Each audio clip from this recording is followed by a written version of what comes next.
Hello, everyone. This is not a story for the faint of heart. Today, we will be stepping into the darkness of the most gruesome cases, where evil not only exists, but also leaves bloody and haunting traces. This is Real Gruesome Murder Cases, a series of true stories about murders that made the whole world shudder. If you are ready to face the cold truth and the gruesome corners of humanity, come with me to delve deeper into each case. Newton's cradle. Something was wrong. Fatally wrong. He couldn't grasp the reason for his anxiousness. As Clive stepped onto the platform at precisely 06:05 and 35 seconds, waiting for his early morning commuter train, something was wrong, he thought. Something was not right. In those moments in his life, his mind concentrated on an image of Newton's cradle. It was idle, motionless. The big brass orbs dangling from the brass cradle. All were stationary, passive and still. But there was a sense of anticipation. The orbs were oscillating in anticipation of movement. One of the outside orbs to the left or right would start the motion, and then the orb would send all the others into a monotonous, endless click, clacking.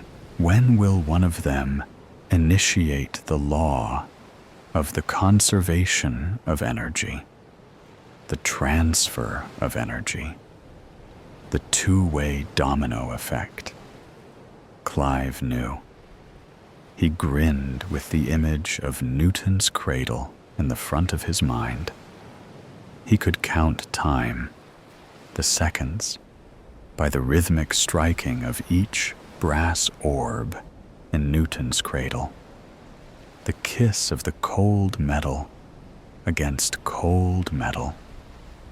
Click, clack, energy converted into time. That's what made Clive special.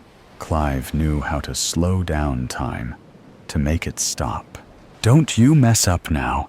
Stay cool, stay calm," said the voice in his head. It was his imaginary friend, he had been told. Clive knew different.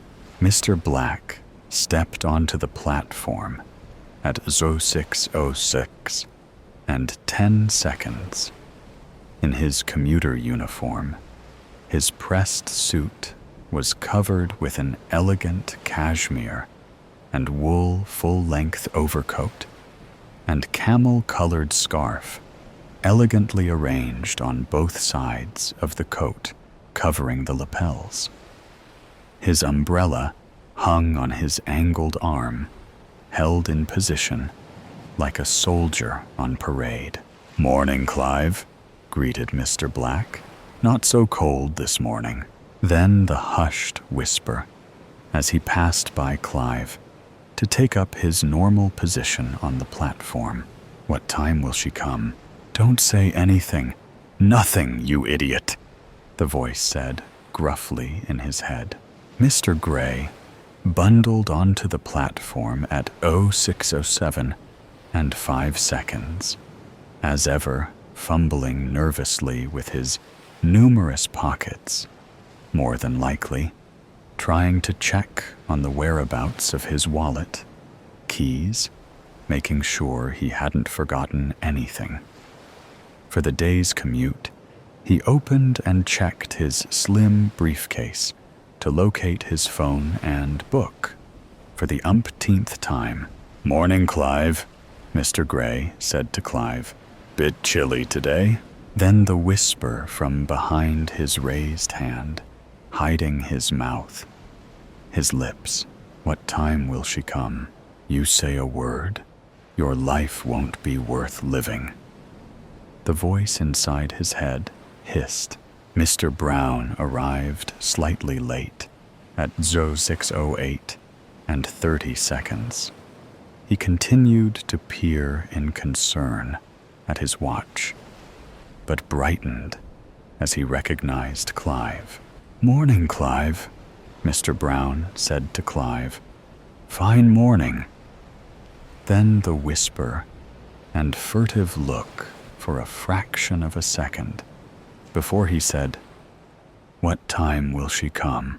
The voice in his head made a cough, sounding like a grunt. It was a warning signal, not to reply. Mrs. Mauve and Mrs. Green stepped onto the platform together in deep conversation, talking behind animated hands. As they passed Clive, they both whispered, without turning their heads. "What time will she come?"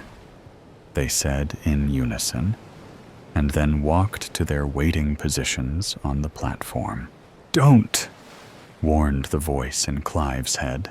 Finally, Miss Pink arrived at 6:09 and 20 seconds. She strode confidently onto the platform like a catwalk model. She knew everybody on the platform had waited for her entrance this morning. For all the waiting passengers, it was the thrill of the day she imagined. She walked with the same purpose as a model, a gladiator of hearts and minds. She imagined she was walking a straight line, walking directly, purposely towards Clive. And on cue, her timing was stage perfect. She winked flirtingly at Clive, the wink that meant, "Any time, I'm your license to promiscuity, buddy." A longing stare to the recipient of her wantonness. An unsaid message. "Take me." "Shut the up! You dare! You just dare!" said the angry, slightly nervous voice in his head as Miss Pink passed Clive. She whispered like everybody else, "What time will she come?" He followed her path, looking enviously at her long, shapely legs, her tight backside. Everybody was in their normal position. They all started looking downline for sight of the commuter train to the right. The tunnel entrance to the left was a dark, black hole, like a large muzzle of a gun. A void, an impenetrable blackness. It was different to the darkness of the early winter morning, where the light pollution and illuminated glare diffused the blackness and played tricks with eyes. Then the stranger arrived. He wore dark glasses and a long black trench coat, styled raincoat. He looked around the platform and recognized Clive. He bowed his head and strode up to Clive.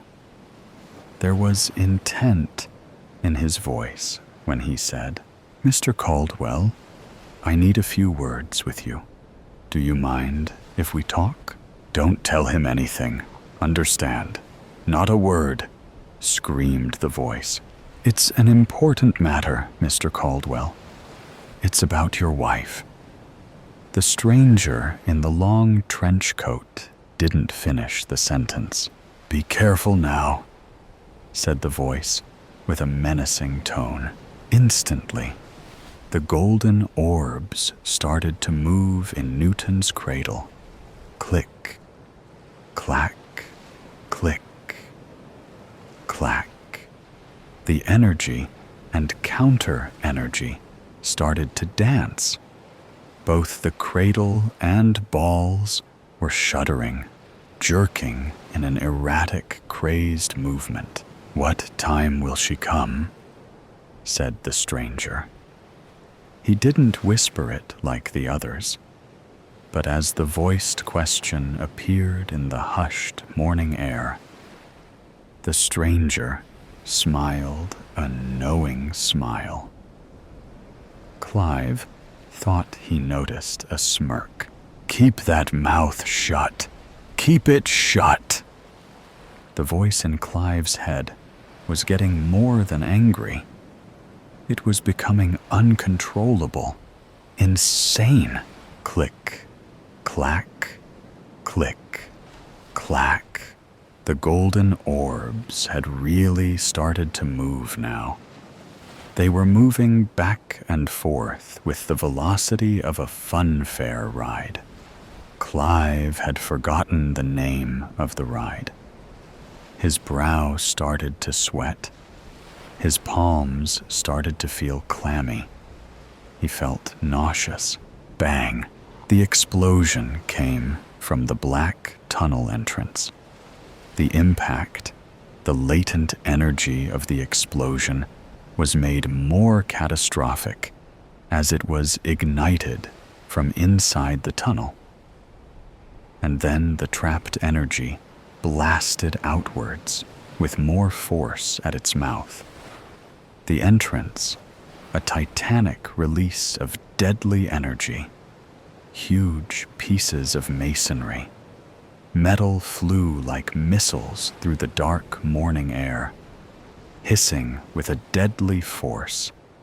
The sonic boom of the explosion deafened the dark morning skies. Clive had a slow-motion image of the chaotic debris decapitating some waiting passengers on the platform, their bodies smashed into pieces by the force of the explosion. Clive slowed the titanic forces in his mind to a still photograph type image. He made it stop. Click, clack, click, clack. The sound of Newton's cradle returned from his peripheral hearing as the sound of the explosive forces stopped at the same instant as the horrific images. "She won't come now," said the voice with evil mirth in Clive's head. "She's gone forever." There was a sense of finality in the last words.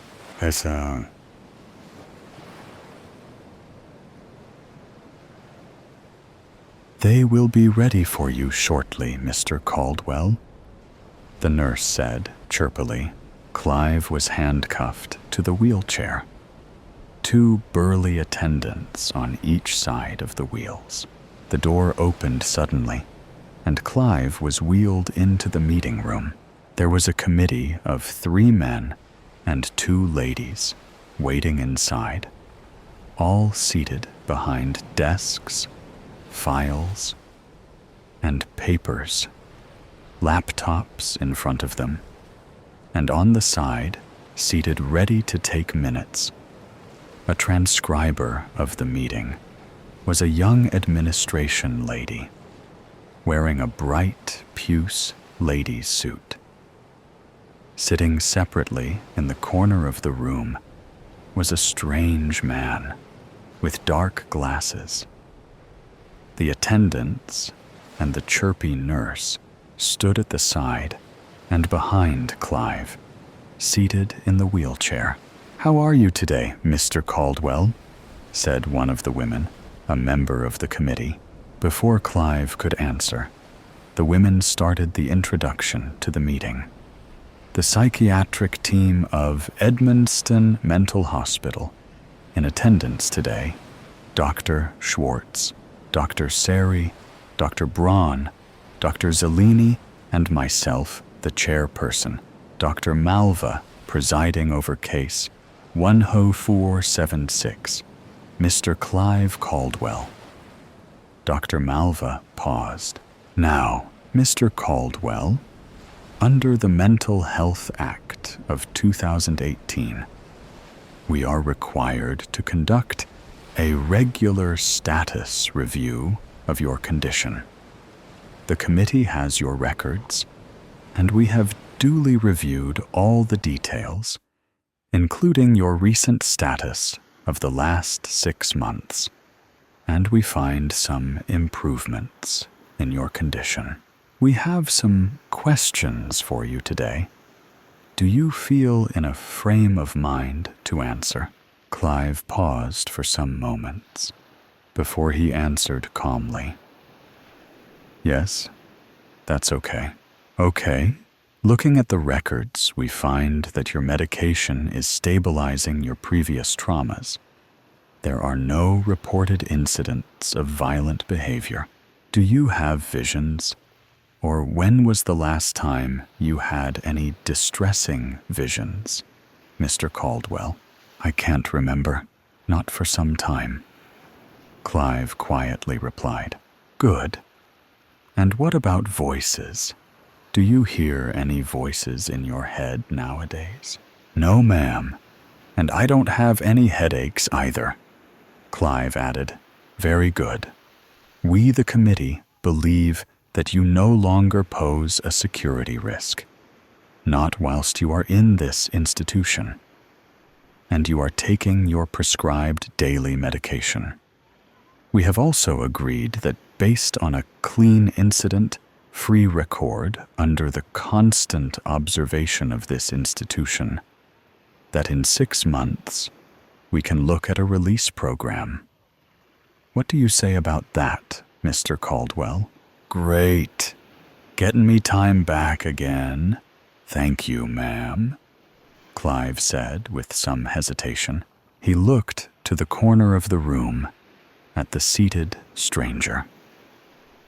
The seated stranger took off his dark glasses and peered directly at Clive.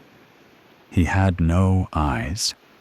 Instead, where there should be eyes and eye sockets, there were 2 black holes.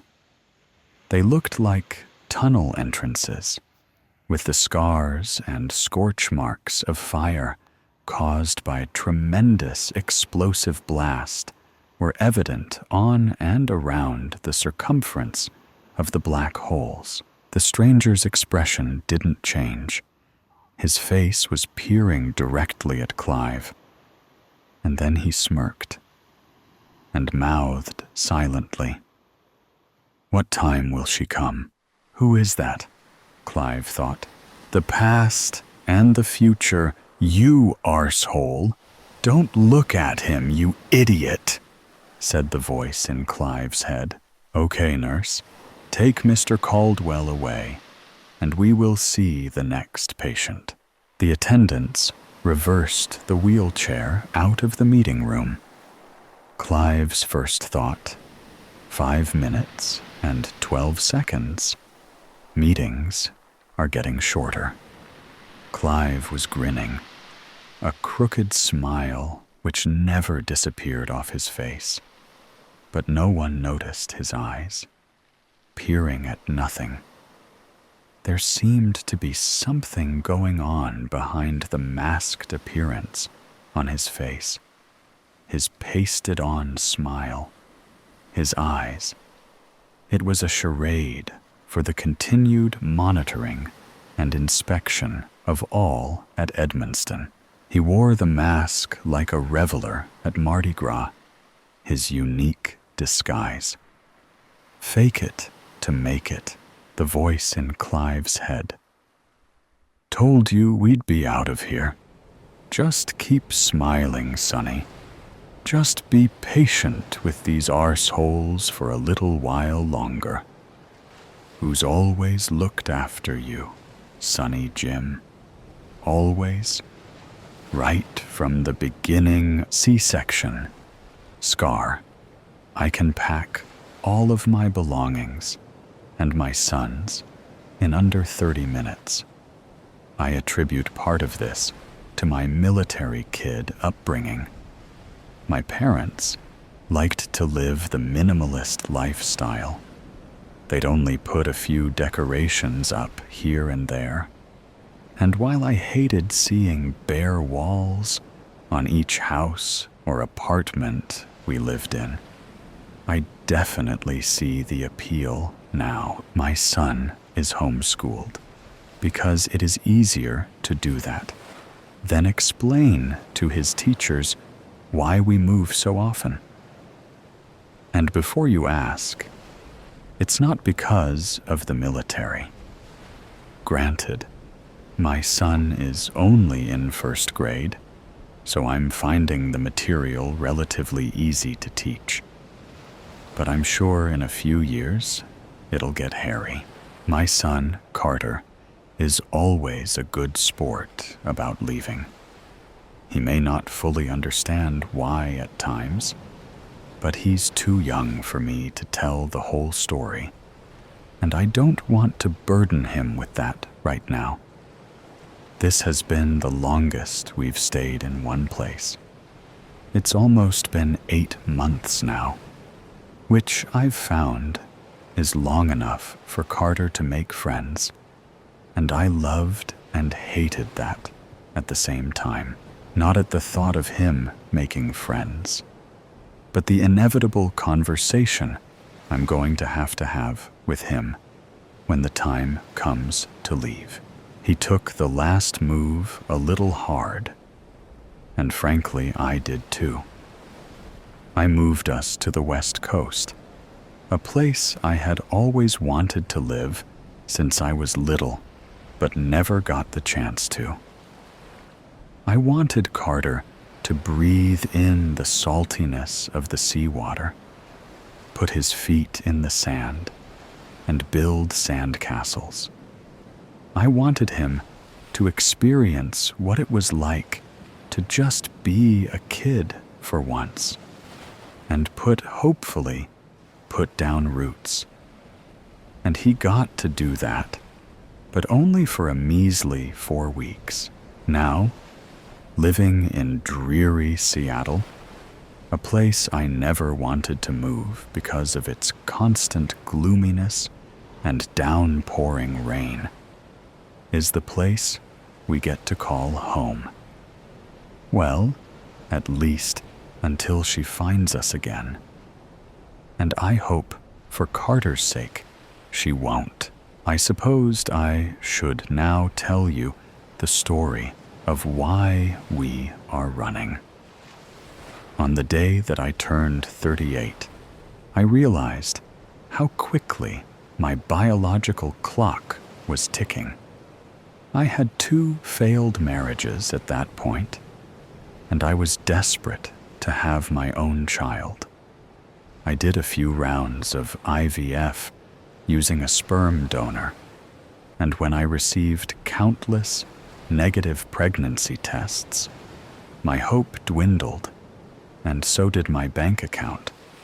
I felt hopeless until my sister volunteered to carry my child for me and be my surrogate. I was surprised to say in the least, considering we had a rocky relationship over the years and rarely saw eye to eye. But when she offered to be my surrogate, it was as though we had a clean slate. Though I'll admit at times that I was jealous that she could be pregnant while I couldn't. But I knew without her, I wouldn't be having a child. I was just thankful she was doing this for me. Her labor was horrendous. She pushed and pushed for hours and wanted nothing more than a natural home birth. The home birth was one she planned for as soon as she found out she was pregnant. Instead, she was taken to the hospital for an emergency C-section.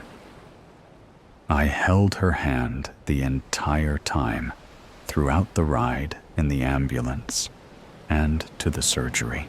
I felt as though I had taken a breath for the first time when I heard his cry. When he was set in my arms instead of hers, I watched her joyous expression turn to envy. As she laid in the hospital bed, recovering, She stared at him in the bassinet before turning to me. Can I name him? My eyes flickered towards her, her mouth agape as she gave me a sweet smile. Name him? I asked, still in awe. Yeah, I had a whole list of names while I was pregnant, and now that I've seen him, I have the perfect name. She paused, waiting for my reaction. I raised my eyebrow, and she replied, Elliot. Excitement was written all over her face as soon as she said it. While I didn't hate the name, I have always wanted to name my son Carter. There were no words to explain how grateful I was that she did this for me. But I couldn't just give up the name that I've been wanting to use for years. Carter Elliott Smith. Her face dimmed when I said this. So you won't use Elliot as his first name? I shook my head, and she plastered on a fake smile, one that I thought was real at the time. I love it. When I left to go to the bathroom, I thought I heard her call him Elliot, but I didn't know if I was just being paranoid and hearing things, so I brushed it off. The first couple months were hard, way harder than I was expecting. He was colicky, barely sleeping, and therefore neither did I. My sister was more than helpful, and even started living in my guest room to help with those late-night feeds and anything else I needed. It was perfect, until I woke up one morning and they were gone. It took me almost a week to find them, and that was only because my mom managed to trap them at her house. My mom knew that she took him as her own when she called him Elliot. Now, looking back at it, I wish I never would have taken her up on her offer. Not that I don't love my son, but I don't love having to move every time she discovers where we live. I hoped she would move on by now, but she's reminded of Carter anytime she glances down at her C-section scar. I heard feet scuffle in the hallway, and my breath hitches every time I hear the sound of shoes close to our door. Not knowing whose they were, I walked over to the door and stood on my tiptoes. She's standing right in front of the door, as if she knows I'm standing behind it.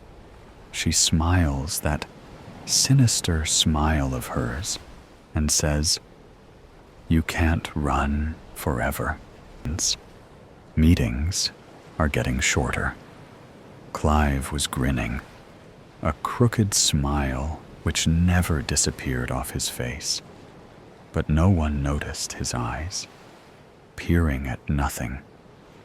There seemed to be something going on behind the masked appearance on his face, his pasted-on smile, his eyes. It was a charade for the continued monitoring and inspection of all at Edmonston. He wore the mask like a reveler at Mardi Gras, his unique disguise. Fake it to make it, the voice in Clive's head. Told you we'd be out of here. Just keep smiling, Sonny. Just be patient with these arseholes for a little while longer. Who's always looked after you, Sonny Jim. Always. Right from the beginning of C-section. Scar. I can pack all of my belongings and my son's in under 30 minutes. I attribute part of this to my military kid upbringing. My parents liked to live the darkness. Darkness is upon us, Will. Throw me another log for the fire, would you? Father Beacon requested. There is no moon tonight, so we must remain vigilant at all times. On the morrow at daybreak, we shall continue our journey to the safety of Castle Divinity. I questioned not the decision to undertake a journey so late in the day. Father Beacon had successfully trapezed through the forest of Dean on several occasions. However, on each of those times, he had never had to camp in the woods after dark. So, it was surprising to me and our other traveling companion, Lord Benjamin Moore, that Father Beacon would choose to do so on the night of no moon. Now, this is important, Will, so listen carefully. You have first watch, so make sure you feed the flame. Never let it descend to ember state. Is that clear? Yes, Father, I reply. You are aware of the stories of these woods, yes? Indeed I am, Father, I acknowledge. But what exactly should I be aware of? I study Father Beacon as he unfurls a blanket to keep him warm while he sleeps. The stars twinkling above us in the clear night sky equates to a chilly evening. So a blanket tonight is a welcome cover, while the blazing fire lights and warms the small radius of our campsite. The creatures of the night, he replies after a long pause. The abominable. But for as long as you keep that fire burning bright, they will not venture forth from the shadows beyond our glowing pale. Do we have enough wood to burn? I innocently ask. Enough for my sleep, he replies. What after that? Pray that dawn comes before your last log is thrown onto the fire, he chillingly replies, or none of us will see the light again. Now, take a drink of water from my deer bladder. That should last you through the night. I'll keep it safe beside me. I bid a good night to you, Will. My life is in your hands. Make sure you stay awake. Your youthfulness should manage that. I shall, Father. As God is my witness, I will feed the flame's hunger for food. My pledge trails off into the darkness, as Father Beacon quickly succumbs to the exhaustion of this day's arduous long trek on bloated feet and ankles, balancing his heavy frame. Without encouragement, he quickly drops off into a deep sleep. To persuade the fire to throw out some extra heat, I poke at it with a small tree branch stripped bare of its leaves. There is no God, boy. Lord Moore's unsolicited opinion spits at me. We live through this night, and you will understand that, as I do. So, do not fail your duty. Are you not going to keep me company? I ask, hoping for some stimulus assistance to my lonely task. He declines to answer. I watch as Lord Moore produces a deerskin flask from his bedroll. Then, uncorking it, he takes a long swig, spilling drink down his bushy red beard. Catching my stare, he extends his arm and offers me a taste. "Thank you," I graciously decline. But the only spirits I am allowed to consume are in prayer. My attempt at humor has the desired effect on Lord Moore, who chuckles out loud, the innocent wit of a child. How refreshing in such apprehensive surroundings. "I am beyond the coming of age," I belligerently declare. "2 years past," I retort. "Splendid," he congratulates me. "Then you are no commoner, I perceive. I am the son of a nobleman sent to mission on God's calling. And what of your king's calling, boy? If it is God's will, then I will serve accordingly." The shaking of Lord Moore's head and broad shoulders, mocking me, belie the inner machinations of what most would label a heretic. However, Lord Moore's reputation as the king's most trusted servant serves to silence any criticism, on risk of retribution. To the king, Ben Moore is an untouchable subject, granted immunity from libel and slander.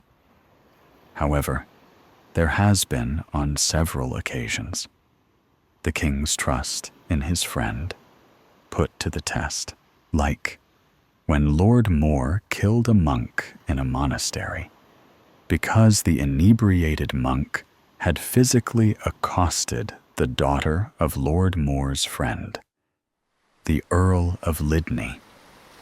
It wasn't the killing of the monk that started tongues wagging.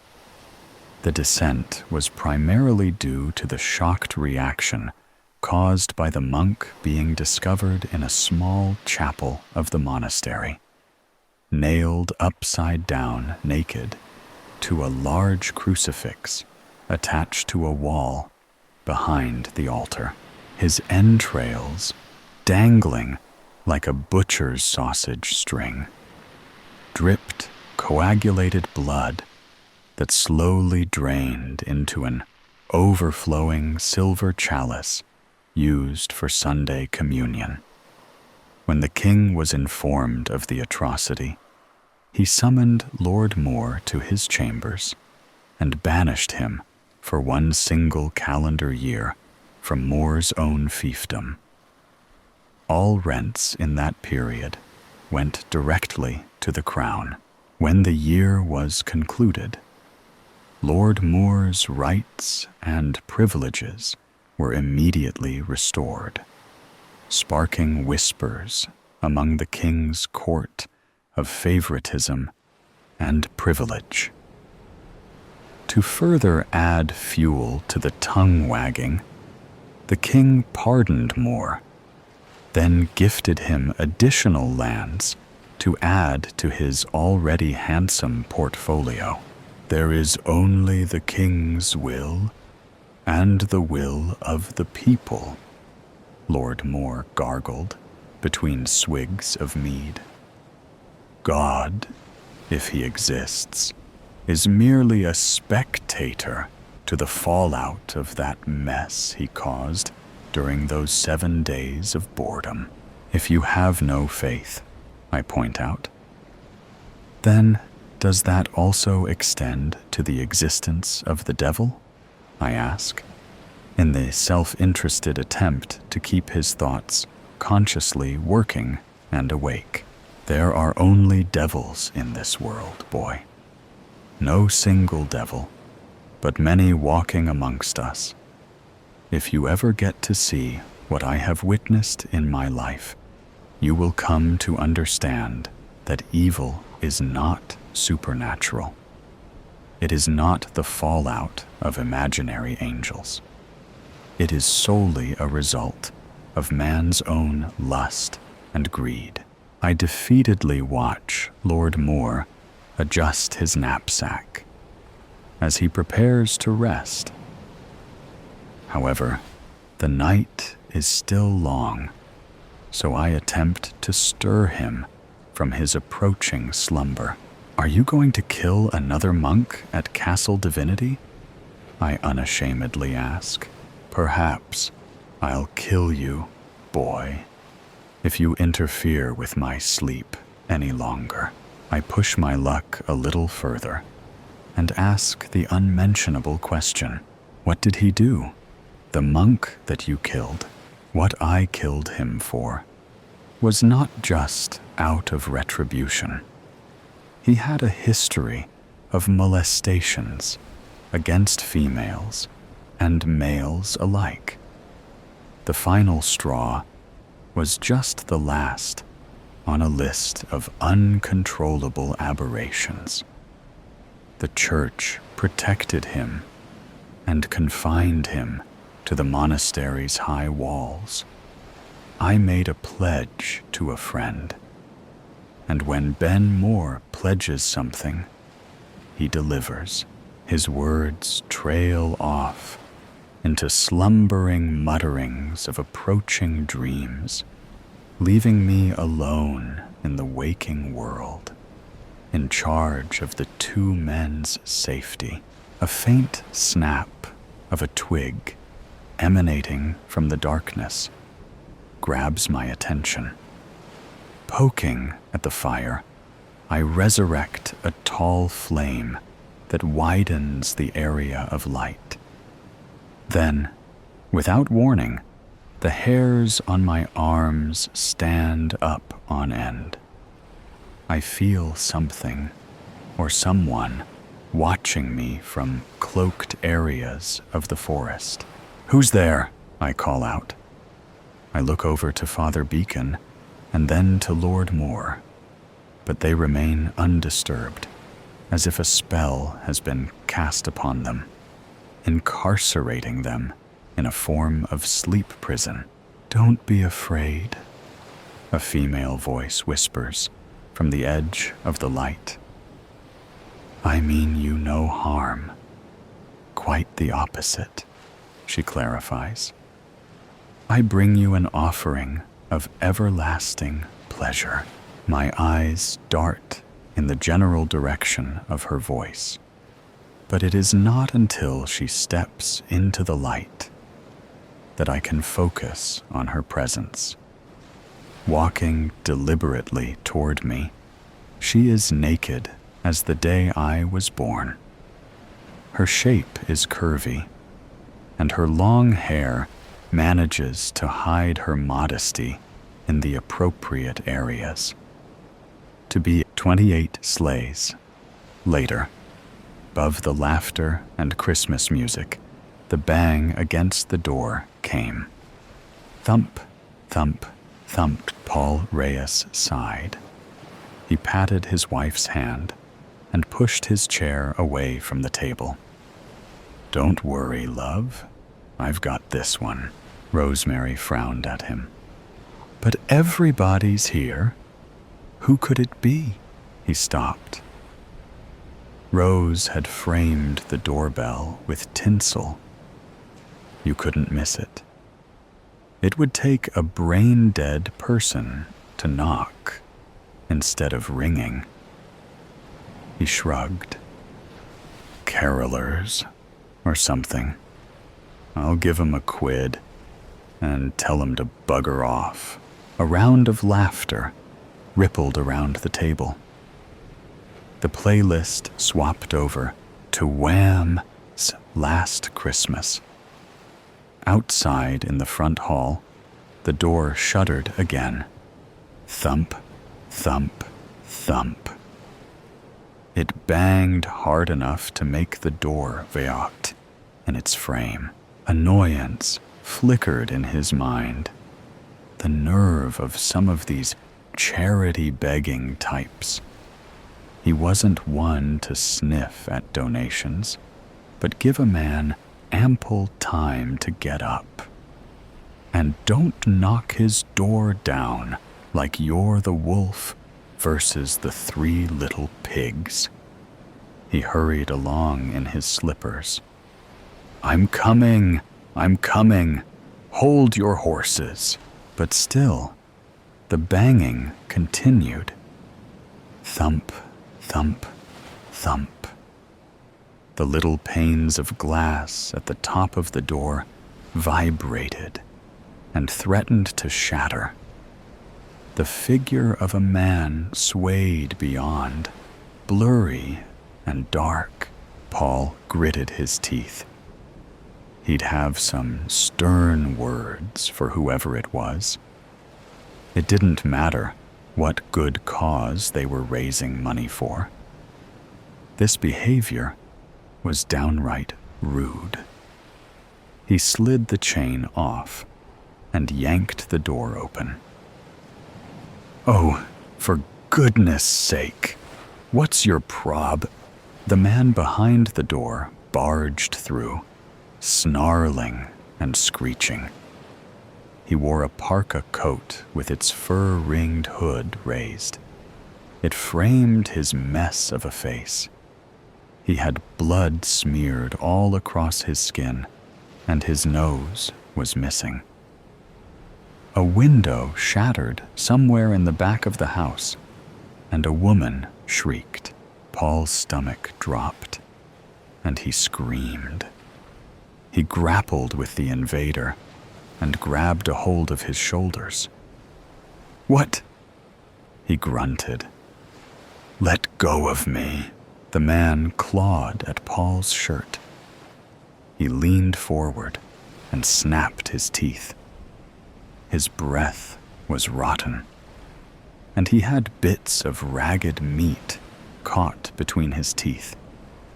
He snarled like a wildcat, and his eyes were white, except for tiny pinpricks of blackness in the center. He flinched backwards from the bites. It was almost as if the maniac wanted to bite his nose off, too, as revenge for losing his own. Whatever was wrong with him, drugs, he guessed. He was dangerous, and Paul had to stop him. Paul grabbed the nearest thing from the shelf on the wall. An animatronic snowman. He smacked the madman across the face with it. Jingle Bell Rock played from the crappy speakers, and the snowman started to boogie. Paul hit the man with it again and again. "Get out! Get out!" The man recoiled from each blow of the rubber decoration.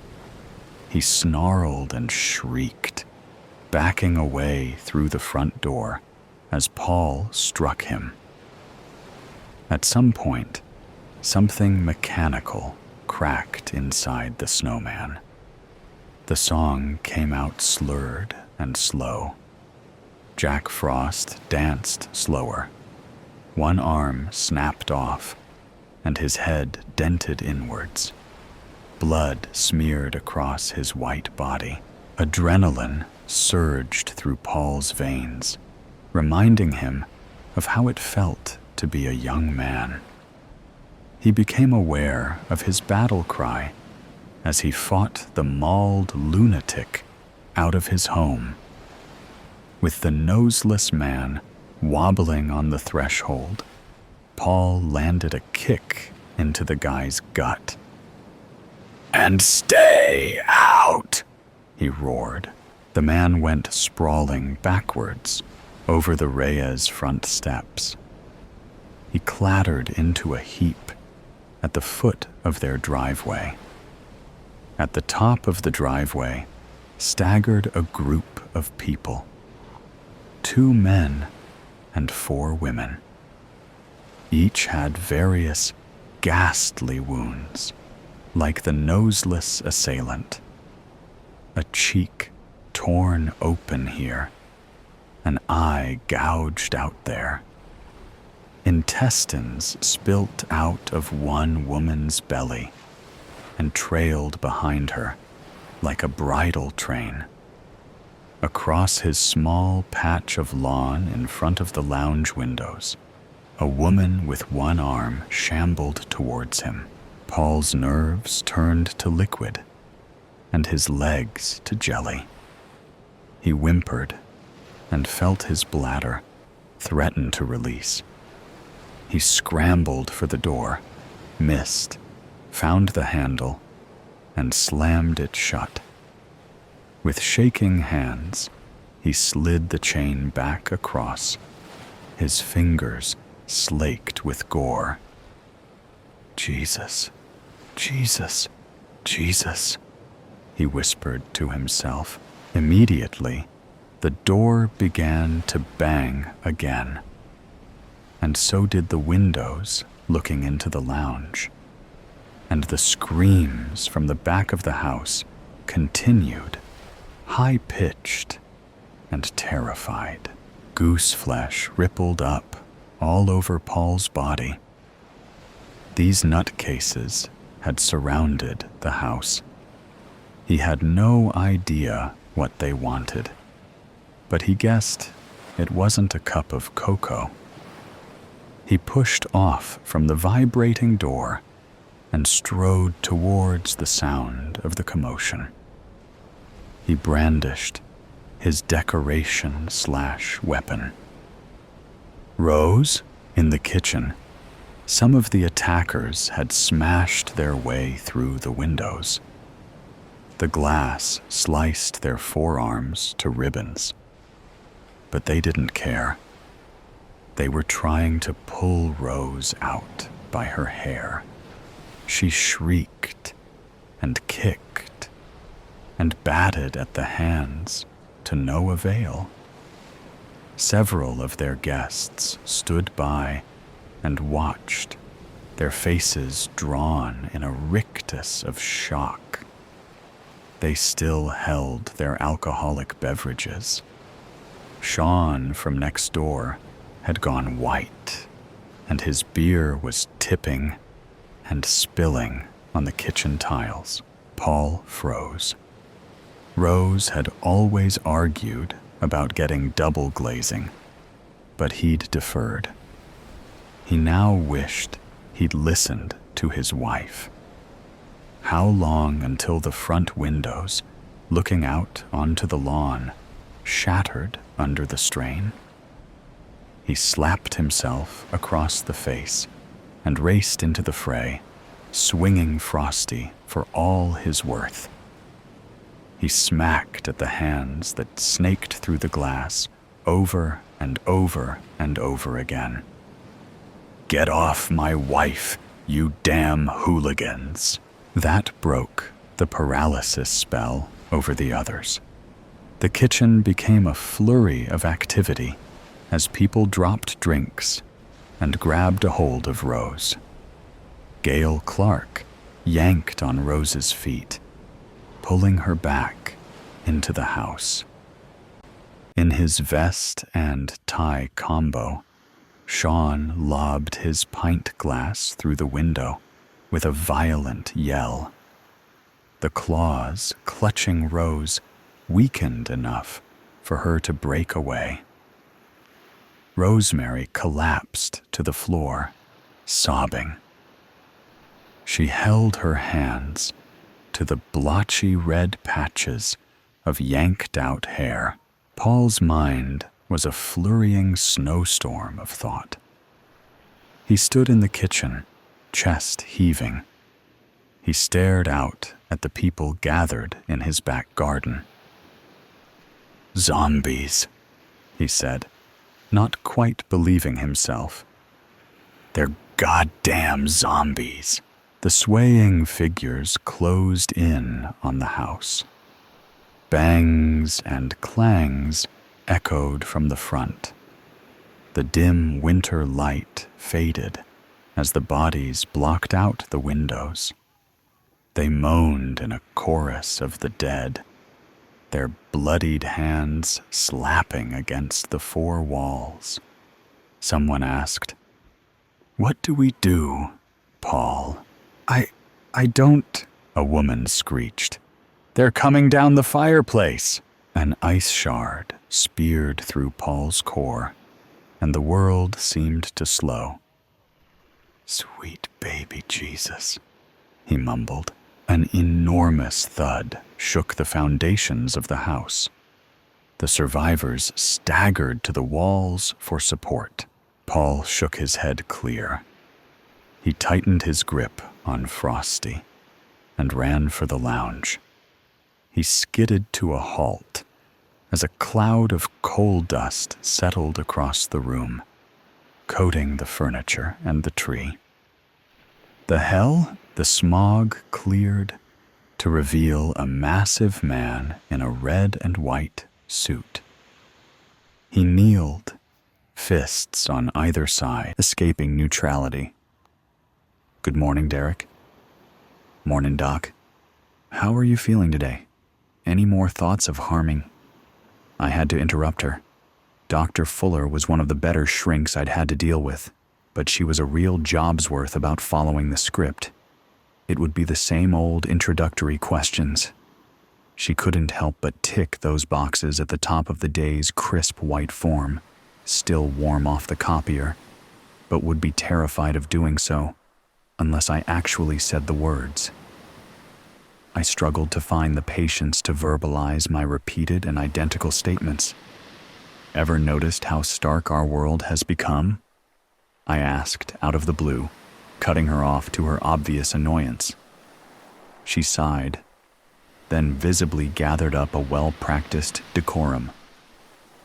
"What do you mean by that?" she asked, abandoning the prescribed sheet for later and joining my real conversation. I was proud of her. "I mean that when we were children, the world was full of color. I'd wait to cross the road and see cars of gold, green, red, and blue fly past. I'd look down the street, and every house would be trimmed with sage guttering, burgundy window frames, or dark blue front doors.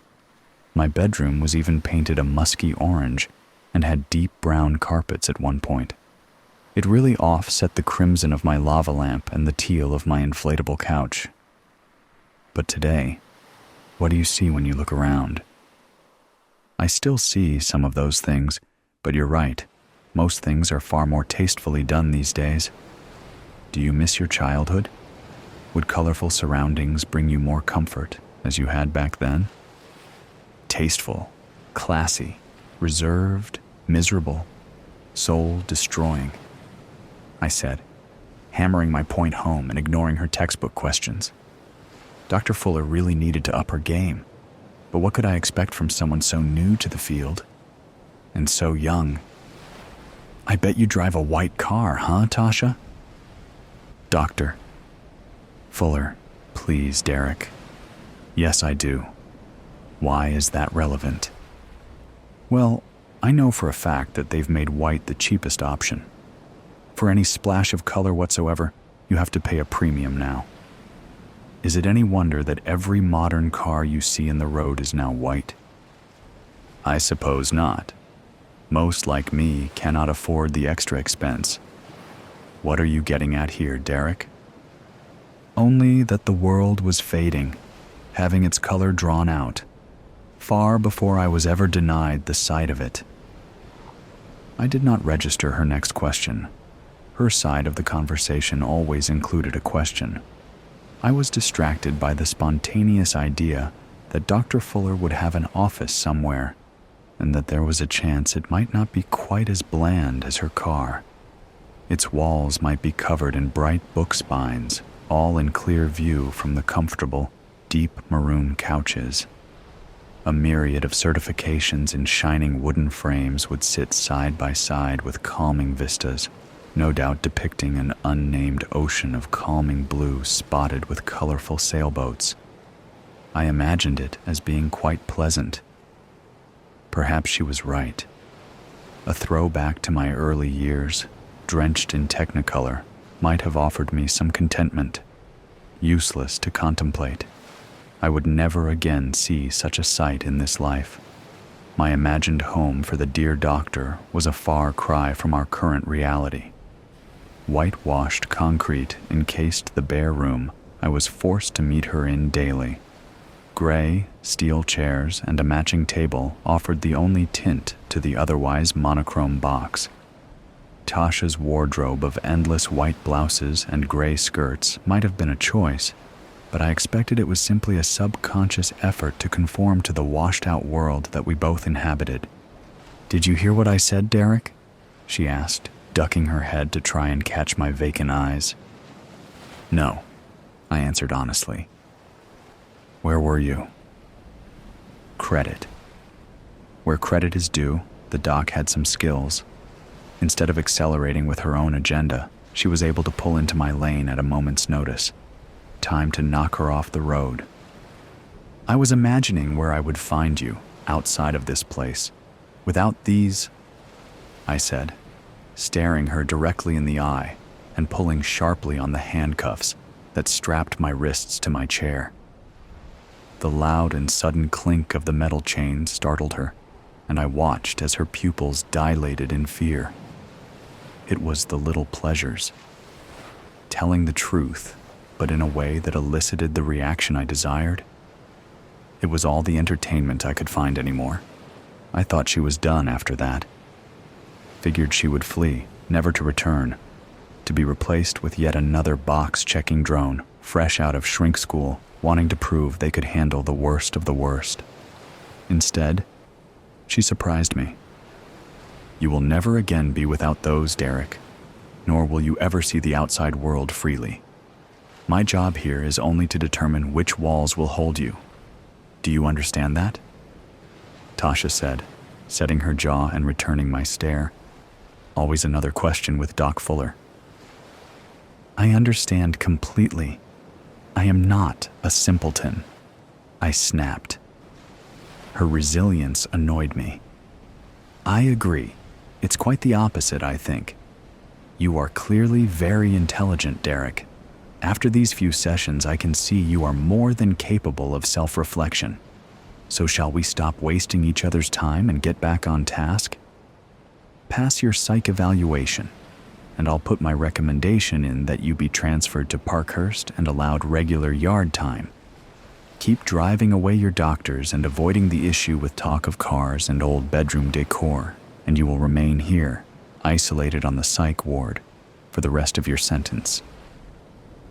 "For the rest of my life," I corrected her. "If that is what you want, then I may as well leave now." She didn't move, a weak gambit that rarely fooled children. It never convinced mine. To use it, you had to be willing to follow through. I could never bring myself to let them out of my sight, much as Dr. Fuller would never have the courage to walk out of that door on the gamble that I'd call her back. I decided to give her the victory anyway. Let her feel powerful for a moment, before I took it all away. It would be preferable to see the blue of the sky again, I conceded. White rooms with gray furniture, guarded by monochrome uniforms, and visited by equally starkly adorned doctors, I said, gesturing at her up and down. I might as well be in heaven already for the level of cloud cover that surrounds me. "Do you believe in heaven?" Tasha asked, and just like that, with yet another question, the session resumed. It was the most personal question she had asked me yet. Her confidence was growing. I could not allow it to dwarf my own. Number she would need to regain her fear of me soon. I refused to admit that her earlier stoicism had ruffled me, yet I felt a growing urge to get the upper hand once more. She knew all too well I could never get close enough to harm her physically. I was too notorious for that kind of carelessness from the guards. I'd need to break her from a distance, and I planned to. "Of course, don't you?" I countered. "I'm not sure. I am yet to hear a convincing argument either way." "Coward," I whispered. "Belief is not something you can be convinced of. Do you believe you are destined for heaven, Derek?" "Why not?" I asked. "God forgives us all for the weakness of our flawed human existence. All we need do is seek and accept it." "And you have asked for forgiveness?" she ventured. I could hear the eagerness in her voice, the building excitement that it could be that easy, that I could give her what she needed to scribble on her form and sleep easy, knowing she had succeeded in bringing a lost cause back from the brink. For what? I feigned ignorance. Baiting her was so easy. For your crimes. Come on, Doc. You can say it. I paused for only a second before exploding forward across the table as far as my clasped wrists would allow me, raining spittle that peppered her damn forms as I roared my best imitation of a literary detective. For murder most foul? I almost missed her reaction for my laughter. Psychologists were such fun. When will they realize that some behaviors are chosen simply for the entertainment of it, rather than the result of some past trauma? As it was, my eyes cleared from joy-induced tears just in time to see her recovering herself and returning to a normal position after trying in panic to escape her pale, metal seat. "You can try to scare me all you like, Derek," she said with breaths that had not quite slowed, "but I won't be leaving. Not as a result of any action of yours. I am your last chance, and I don't intend to be the reason this system fails you." All mirth left me, and my face dropped into a practiced blankness. I decided in that moment it was time to try a little more earnestly, no longer for my own enjoyment, but because I knew a truth that Tasha had yet to realize. I was never going to be transferred, no matter what I revealed to her. The only way I was ever going to see anything but the consuming whites of my cell again would be by my own hand. So, there was little point in her dance. I needed only one thing from the good doctor, and to get it, I wanted her distracted, nervous, and off-script. Straight-backed, head high, and glasses once more pushed up on her nose, Tasha Fuller tried her best to ignore my outburst and proceeded to ask her next question. "So, whether to God or man, you understand that you need to ask forgiveness for the deaths you caused?" "No," I said musically. "I never stated the reason I would require forgiveness. No, my prayers are more centered around lust and gluttony. There are few pleasures left to me other than my imagination and my meals," I said, winking at the pretty little doctor. An exaggeration for her benefit. I could not truthfully admit to enjoying the white mush of potato and gray mystery meat I ate daily. Thinking of her, though, that worked. I liked them pale. "Derek, you are incarcerated here for the murder of your wife and 2 daughters. Do I need to explain to you again the gravity of your situation? If myself and my colleagues cannot determine an underlying cause for your violent behavior, then you are facing a lifetime of being classed as criminally insane. Would you rather a continuation of the treatment you get here, or are you willing to embrace the chance we are giving you? At Parkhurst, you might truly find rehabilitation. All of that is at your discretion, Doc. I am here, I am an open book. I have never lied. Not once. I pride myself on honesty," I said, raising my chin in challenge. "If you want the answers you seek, you simply need to ask the right questions, instead of these meaningless generalities." I watched her scour her memory and her notes, her eyes darting, looking for the truth in my words, until my meaning dawned on her. "Why? Why did you do it?" she asked immediately, blessedly direct. "Finally," I sighed. "Sometimes, after all that education, all that introspected study and exploration of the human condition, all you need do is ask a simple, straightforward, common sense and normal question. Why did I kill them? I was saving them." I heard the click of her pen and the scrawling of notes behind the steel clipboard.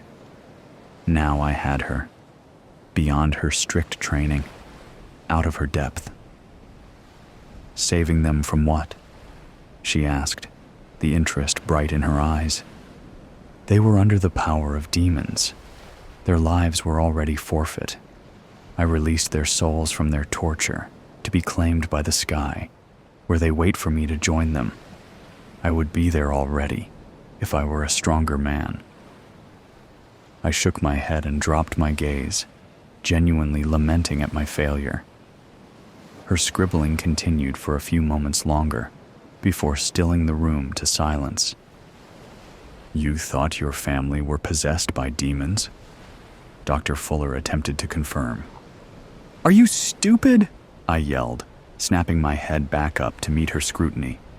It was the only part of my body I was allowed autonomy over during the sessions. I didn't say possessed. I said they were under the power of demons. Through their muted screens, the endless stories pumped into their gray matter turned them into walking avatars for another's narrative. Their minds warped, their perception altered, and they were no longer the girls I knew. They began spouting the same garbage that was looping into our home from the black and gray bordered rectangles of controlled light. The only color in their lives coming from what was gifted by monsters via LED, while they systematically stole it from any other pursuit. My family became puppets to an evil's will. I took their souls and put them out of reach. I surrendered them into the protection of a power that exists in true light and color above our poisoned planet. I could feel my chest heaving. The passion from my torrent of words pumped through my veins. I could not stop the tears from streaming down my cheeks, the sobs from racking my body. My grief over the actions I had been forced to take broke free. It was real. I should not have had to take such drastic action, but it had been the only way. I heard the scrape of her chair as she pushed it back and rose, smelt the flowery perfume that wafted before her as she approached, and shuddered under the warmth of her hand on my shoulder. When the good doctor crouched and put her face on a level with mine, I hesitated. Her words were so kind. It's all right now, Derek. I'm going to make sure you get the help you need. This would be a hard lesson for her to learn. I slammed my forehead into her glasses, shattering them against her face, and feeling the bone in her nose crack. It took a moment of delay for her body to catch up, but then quickly, crimson blood flowed down her face from her nose and the cuts around her eyes. I was not sure if it was hers or my own that I tasted on my cut lips. The deep red that painted our faces in unison was a desperately welcome tone amongst the stark. True color suddenly swamped the pallor of my world. It was glorious. It was relief. It was satisfaction. My head hit the back of my cell with such force that I feared the guards had already done the work for me. I laid still, stunned by the blow, and waited for my monochrome world to refocus. The white room and strong lights pierced inward, accelerating the headache that was to come. They would be back to take me to the infirmary soon enough. First, they would need to rescue poor Dr. Tasha Fuller from her minor injuries. She deserved their attention. She was the best shrink I'd ever had. She'd healed me and didn't even know it. From between my teeth, I dropped the shard of glass I'd bitten from her broken optics. I took it between my now free fingers and readied myself to join my family in salvation. From my body would birth a refuge of color amidst the sea of white. Just as they had, I would arise from a pool of bright crimson. Bathed at its center, I would finally be able to ascend to where a full spectrum of light would welcome me home, the moral of the story. The guard leading me into the room gives a hard yank on the chain. Pain lances through my neck, and I snarl, baring my impressive fangs for full effect. He shies away, naked fear on his face, before remembering which of us is supposed to be the prisoner. Watch it, Mutt, or you'll be drinking out of the toilet through a wired jaw, he says, his tough guy tone betrayed by the quaver in his voice and the stink of fear in his scent. I snort in contempt. Oh, please, CO. We both know who's afraid of the big bad wolf. His expression hardens, mouth tightening into a white line. One hand drops to the baton sheathed at his waist. That will do, officer, a new voice says. I'll ask you to do your job without further violating my client's civil rights. I look past the guard and his impotent rage to see a man sitting at the lone table in the room. The space is dimly lit, a single flickering fluorescent bulb recessed in the ceiling behind a grating. But I've got good eyesight. The guy's so short his legs barely clear the edge of the chair. I take in his expensive suit, immaculately groomed hair, and a face so wrinkled and wizened it looks like a prune staked out in the desert for a week. He smells of cologne, silk, a hint of moldy straw, and... That's curious. No fear. Not a hint of that very familiar scent. Interesting. That must mean he's either stupid or a villain. Like me. The guard secures my chain to a ring on the floor, giving me just enough play to reach my side of the table, then snaps a padlock on it with a loud click. He then steps back to stand against the wall. The short man's eyes, small, dark, and hard behind wire-rimmed glasses, flick to the guard. Leave me alone with my client, if you please. Not a good idea, buddy, the guard says, glancing at me. You know who this is, right? Of course I do, the man snaps. I also know the privileges that exist between the accused and his legal representation. Now, must I ask again?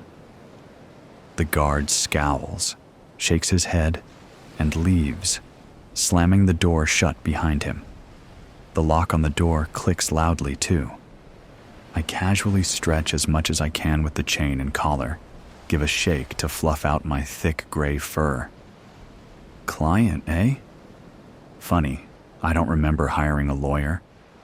The faintest of smiles ghosts across the man's face. You haven't, yet. But I'm certain you'll want to retain my services after you hear what I have to say. Why's that? I ask in the most bored tone I can manage. Because I can make sure that you don't spend the rest of your life behind bars. I can't help it. My ears prick up at that. I force a derisive snort. Not likely. They have a pretty good case against me.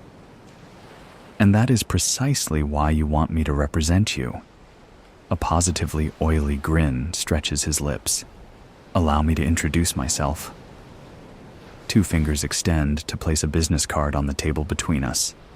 I glance down at it. Mr. R, attorney at law, specialist in defense of the wrongly accused.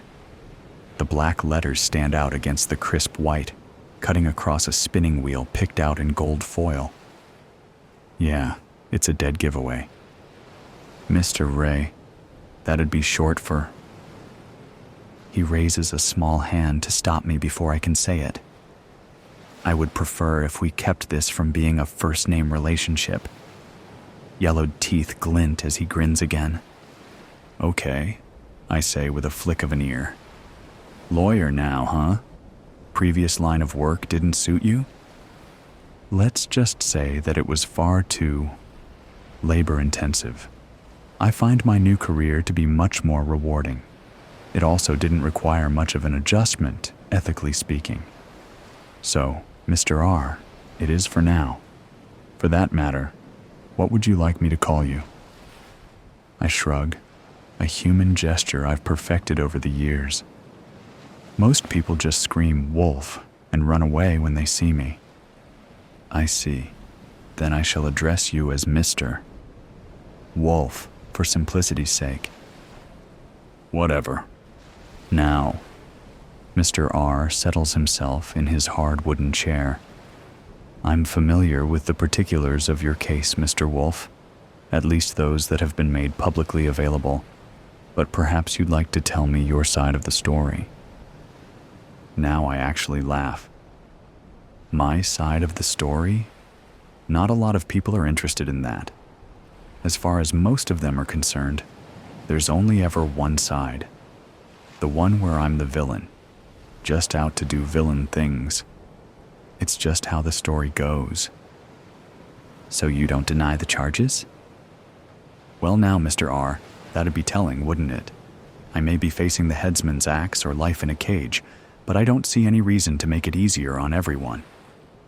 Mr. Wolf, we in the legal profession are required to keep our clients' confidence and cannot be compelled to reveal what is told us in confidence. Okay. Whether he's telling the truth or not, I find I just don't care. Well, yeah, I did it. Whatever they say, I did it all. Mr. R removes his glasses, pulls out a kerchief, and starts polishing the lenses. You stalked young Peter and his friends and attempted to murder a duck, I believe. I pretend to wince. Yeah, got so close, but she was just that lucky. I sigh. I can still taste feathers. And you destroyed the property of 3 industrious pigs? Hey, not my fault if their houses weren't up to code. Of course, then they tried to burn me alive. Lost a lot of fur on that one. Then you actually consumed a young lady and her grandmother? I give a little laugh. And the grandmother's cat. Not too many people remember that part. But I kinda missed out on the satisfaction of a good meal in the end. After I woke up on the riverbank, went through 3 surgeries to get all the rocks out of my belly, and spent 6 months in that stupid plastic cone. Well, let's just say that a certain woodsman is next on the menu if I ever get out of here.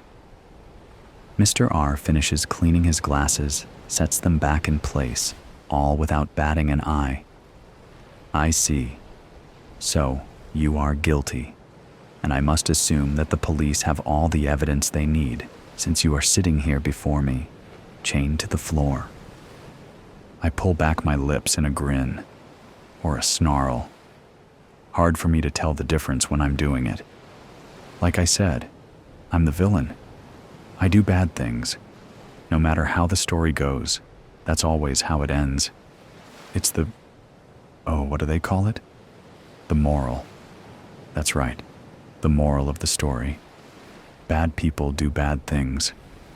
Mr. R arches one scraggly eyebrow. What if I told you the story doesn't have to end that way? I cock my head to one side. How's that? Mr. Wolf, my job doesn't necessarily consist of proving you innocent, Mr. R says. Not when I can make you into a victim instead of a villain. Say what? That's right, Mr. Wolf. Instead of making this about your crime, we can make it about you. We'll play up your tragic past, your difficult upbringing. Why, you said it yourself. People look at you and see nothing more than a scary animal. That's prejudice. It's colored your entire life, hasn't it? Is all I managed to get out in reply. Honestly, I'd never thought about it like that. Do you have a mate? Mr. R asks suddenly. Pups? A pack that relies on you? Needs you? What? No, nothing like that. I give my head a shake, trying to wrap my head around all this. Are you saying that you can make it look like I was the victim instead of the villain? Exactly, Mr. Wolf. Now his grin looks positively evil. We'll put you in front of the cameras, paint you a tragic victim of circumstances and biases. All that's required is the right spin on the facts. And believe me, Mr. Wolf, I know how to put the right spin on things. No doubt. All of this is confusing, and well, kinda disgusting. Look, why go through all that? Just post my bail and I'll skip town, how about? I'm only half joking. Again, he arches that eyebrow. To go on the run? To be hunted and hounded the rest of your life? Now I grin. I'm the big bad wolf, remember? What you just described, that's my normal. It doesn't have to be, says Mr. R. When I'm through, you'll spend a few months in prison, after which you'll be set up for life.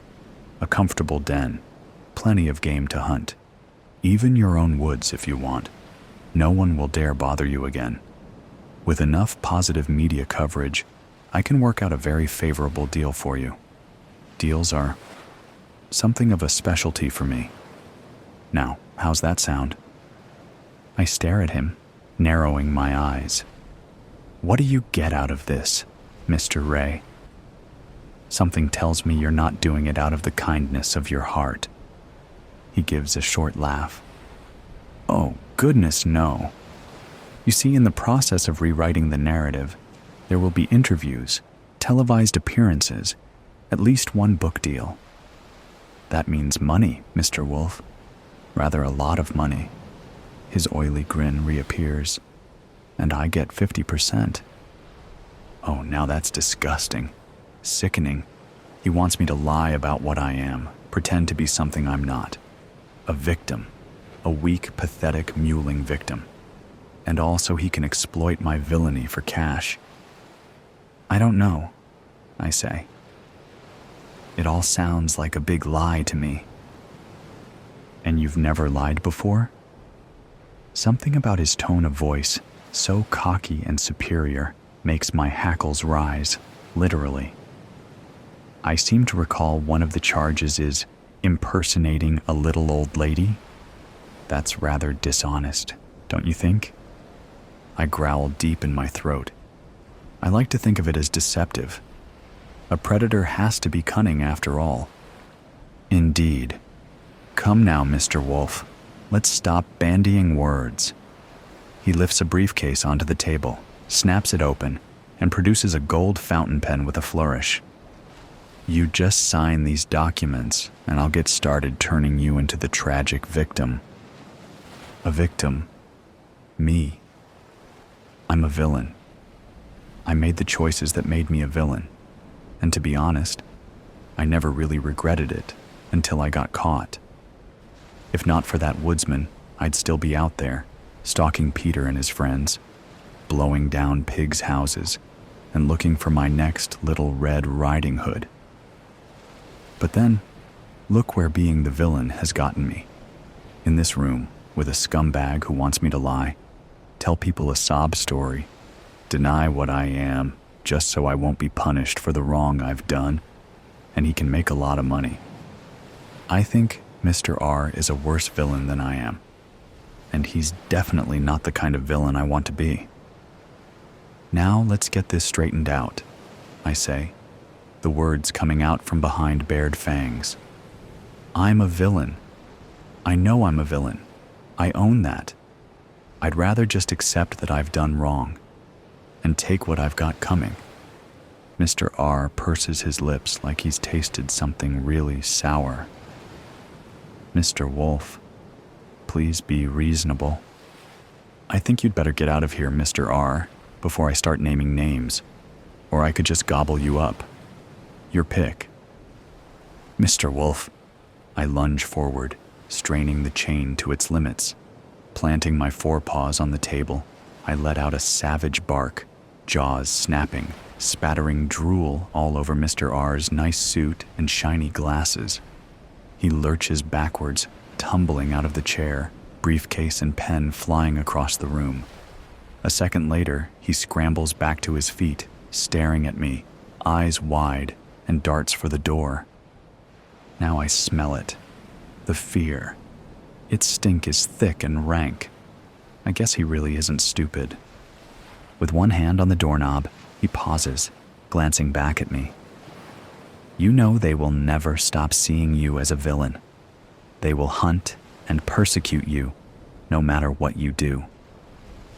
Maybe so, I reply, suddenly tired of this whole thing. But maybe I've earned that. Maybe if I want that to change, I need to show them that I can change too. I shrug. So even though I'm the villain in this story, maybe I can still do the right thing. Maybe that's the moral of the story. Shadowed intentions. 3 women missing so far. 3 women in just 6 months. The daily news has become obsessed with the narrative, smothering us in stories from every angle. It's all anyone is talking about, since everyone has an opinion. "It's always the husband," the shopkeeper says matter-of-factly, crossing her arms. "Did you hear that she turned down a colleague for a date? Sounds like he was bitter about it," murmurs the waitress at the local cafe. "Maybe if she didn't sleep around so much, she wouldn't have gotten herself into trouble," says the barkeep, waggling a knowing eyebrow my way as I pretend to nod in agreement. Plenty of leads, a few arrests, but still no dice. 1 missing woman is a tragedy. 2 is cause for panic. 3, there's near hysteria. Businesses are closing their doors well before dusk, and schools have moved to home learning via video calls. By the time night falls, an unenforced curfew has rendered the streets deserted. No one walks home alone anymore, except for me. I don't have a choice. I've been following the same path through the city for 3 months. I'm taking care I keep to the well-lit routes, always looking over my shoulder, making sure I'm fully aware of my surroundings and paying close attention to the few people who dare to walk along the main road with me. I try not to look too nervous as I clutch my handbag tightly to my side and walk quicker than usual. Before I left, I set my smartwatch to monitor my heart rate rather than show the time. The beat is faster than usual, as it has been every time I've stepped out into the night for the past 3 months. There's something different about this evening, though. I can feel it in the crisp air. Tension courses through my veins, settling uneasily in my stomach. The darkness is almost suffocating, weighing down upon me as I walk away from the center, the distant hum of traffic fading as I turn down a quieter road. A lamplight flickers above me, highlighting the cracked pavement in a strobe effect. Not that I would wear anything else given the circumstances, but I'm glad I'm wearing flats tonight, considering the amount of rain we've been having. Imagine twisting my ankle because my heels caught on a dodgy bit of tarmac hidden by a puddle. And there it is, a footstep. I spin around, facing the danger behind me head on. Am I sure? The night remains almost perfectly still, aside from the flicker of movement from leaves still clinging to the almost empty branches in the trees above. Tilting my head, I listen, focusing all my energy into honing in on that specific sound. 10 seconds pass. I hear nothing out of the ordinary. On the contrary, it's deathly quiet. Slowly, I turn around and continue my journey, sneaking a quick glance down at my watch. 110 beats per minute, getting faster now. The slap of my boots against the wet pavement echoes down the narrow street, the only sound aside from my hot breath escaping my lips, forming plumes of smoke as I pick up the pace towards my destination. So close, but yet miles away somehow. Shadows claw at my heels, casting alien shapes that don't appear to be from this plane. The endless walls of the brick terraces on either side of me reach long into the sky and beyond, leaving nowhere for me to go but ahead or back the way I came. My head snaps up. This time, I'm sure. I hear him. The unmistakable sound of footsteps, rhythmic and deliberate. I reckon he's about 10 meters behind me, far enough that I could outrun him for the moment. I'm confident in that. I quicken my pace, shivering from a potent mix of cold and adrenaline. Everything hinges on my next few decisions, and I fight to keep my wits about me. The metal gates of Terrier's Park loom tall to my left, and I follow where the path splits into the yawning gateway, away from the streetlights, away from the city, into silence and ink-black shadows. The moonlight illuminates the slick path, the earthy scent of rotting leaves filling the dead air. There's no wind anymore. Maybe it's holding its breath. waiting anxiously to see how things pan out for me. As my mysterious companion and I distance ourselves from society, his footsteps close the gap between us. Finally, I'm aware of my heart pounding against my chest, the beat thundering in my ears. My eyes, wide and wild, flit down to my watch. The numbers are as high as I've ever seen them. It's interesting how difficult it is to distinguish excitement from fear, don't you think? In fact, in a lot of ways they are remarkably similar. Both can heighten your awareness and focus. Senses sharpen, energy surges, thrill and threat merge and blur. My heart rate is the same when I experience both emotions, as if they're interchangeable. He's closing in. I feel his menacing aura maybe 3 meters behind me, just as we reach an area with bushes. We're alone, completely alone. Perfect. Bag already unzipped in anticipation, I slide my hand in and wrap my fingers around the handle of my gun. 3 months it's taken me to catch his attention. 3 months to make sure the cat would become the mouse. Finger tight on the trigger, I slow my pace, welcoming his breath on my neck. Before he can raise the hammer above his head, though, I whirl around like a dust devil, eager to look into his eyes. I watch as it dawns upon him that, in his arrogance, he's neglected to account for the fact that there's more than one serial killer in the area.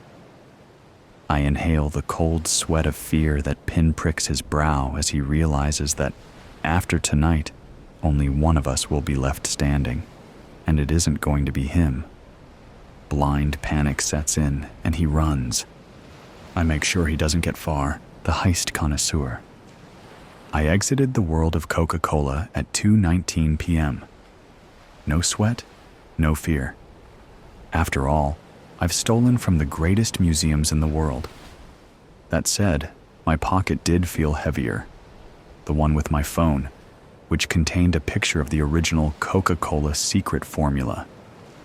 Only 2 senior executives know the formula entirely at any given time. It's that secret.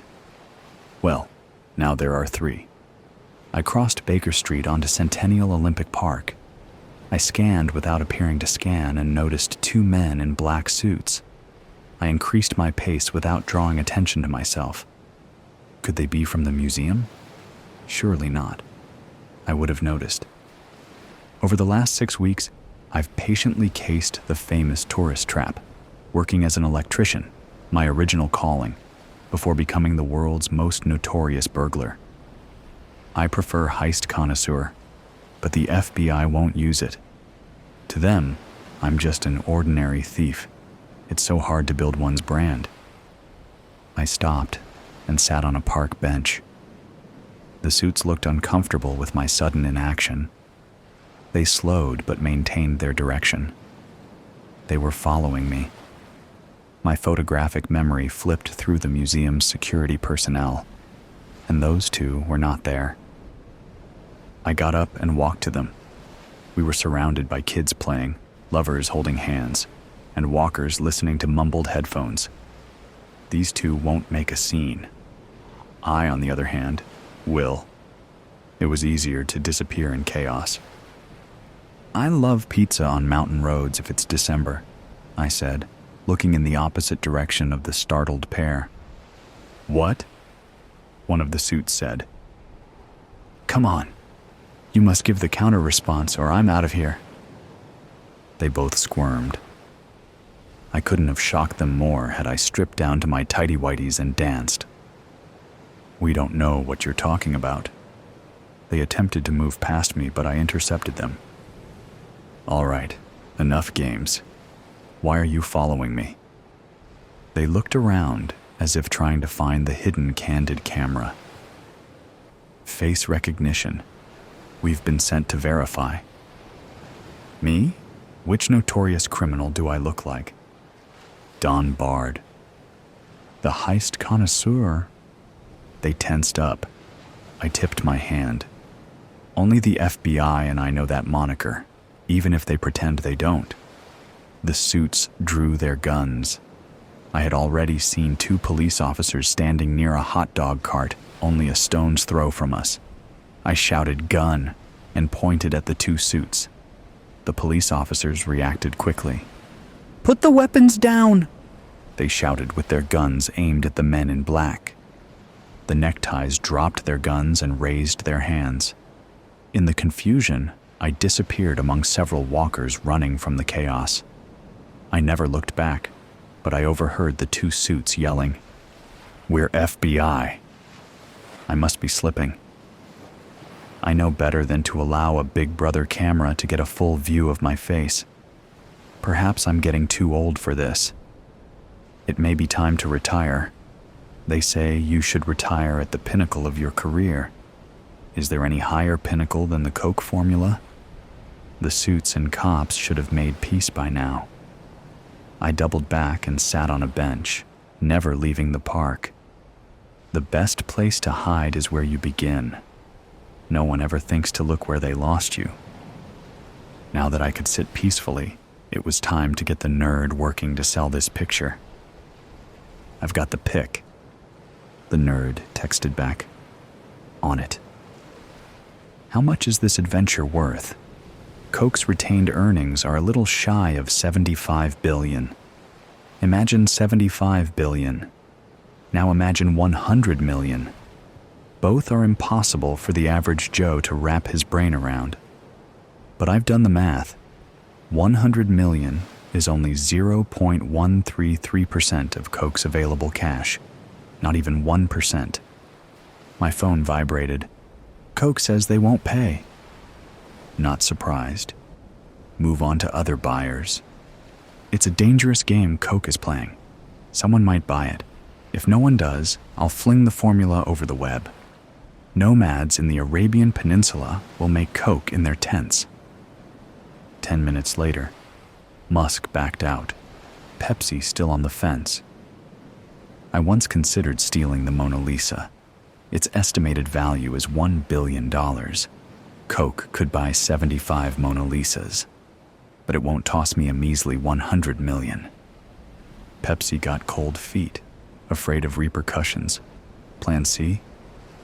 Yes. That took me aback.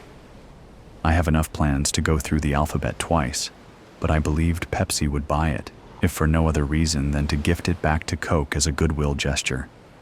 Imagine the free advertising. And on top of that, Pepsi would be seen as the biggest-hearted corporation of all time. Apple wants it, says they're going to make it better, the nerd texted. I have my standards, no changing what has worked. Number go to plan D. What's wrong with that fruity company? And what's up with the bite out of the apple? Is it Eve's apple, the one that caused the fall of man? Now that I think about it, that is a good logo for them. I put down the phone and took in the beauty. Trees rustling, squirrels nibbling, birds singing. Of course, cars honking, people shouting, runners thudding, and sirens blaring accompanied the otherwise tranquil symphony. Buzz. TikTok made an offer.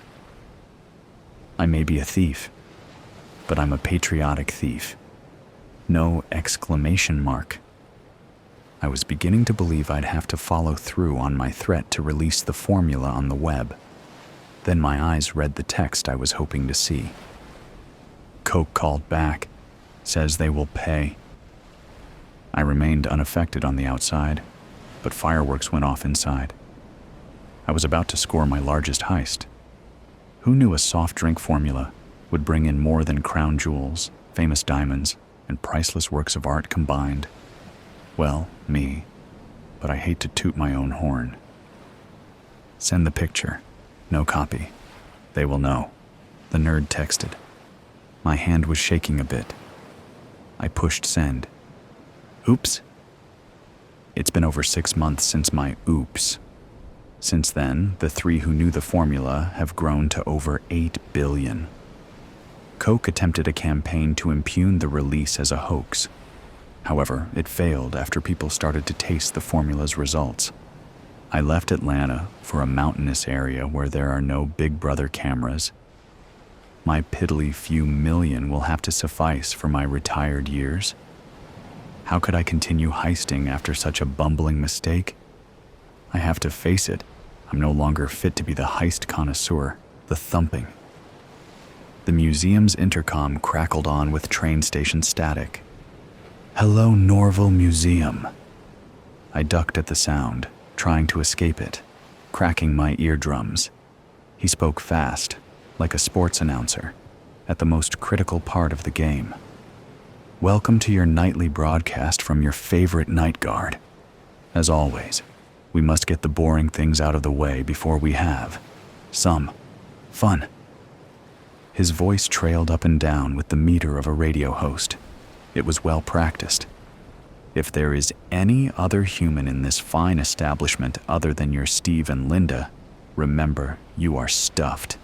If there is anyone else here, you will be arrested, and you could be charged with robbery as you are on the premises 30 minutes after closing.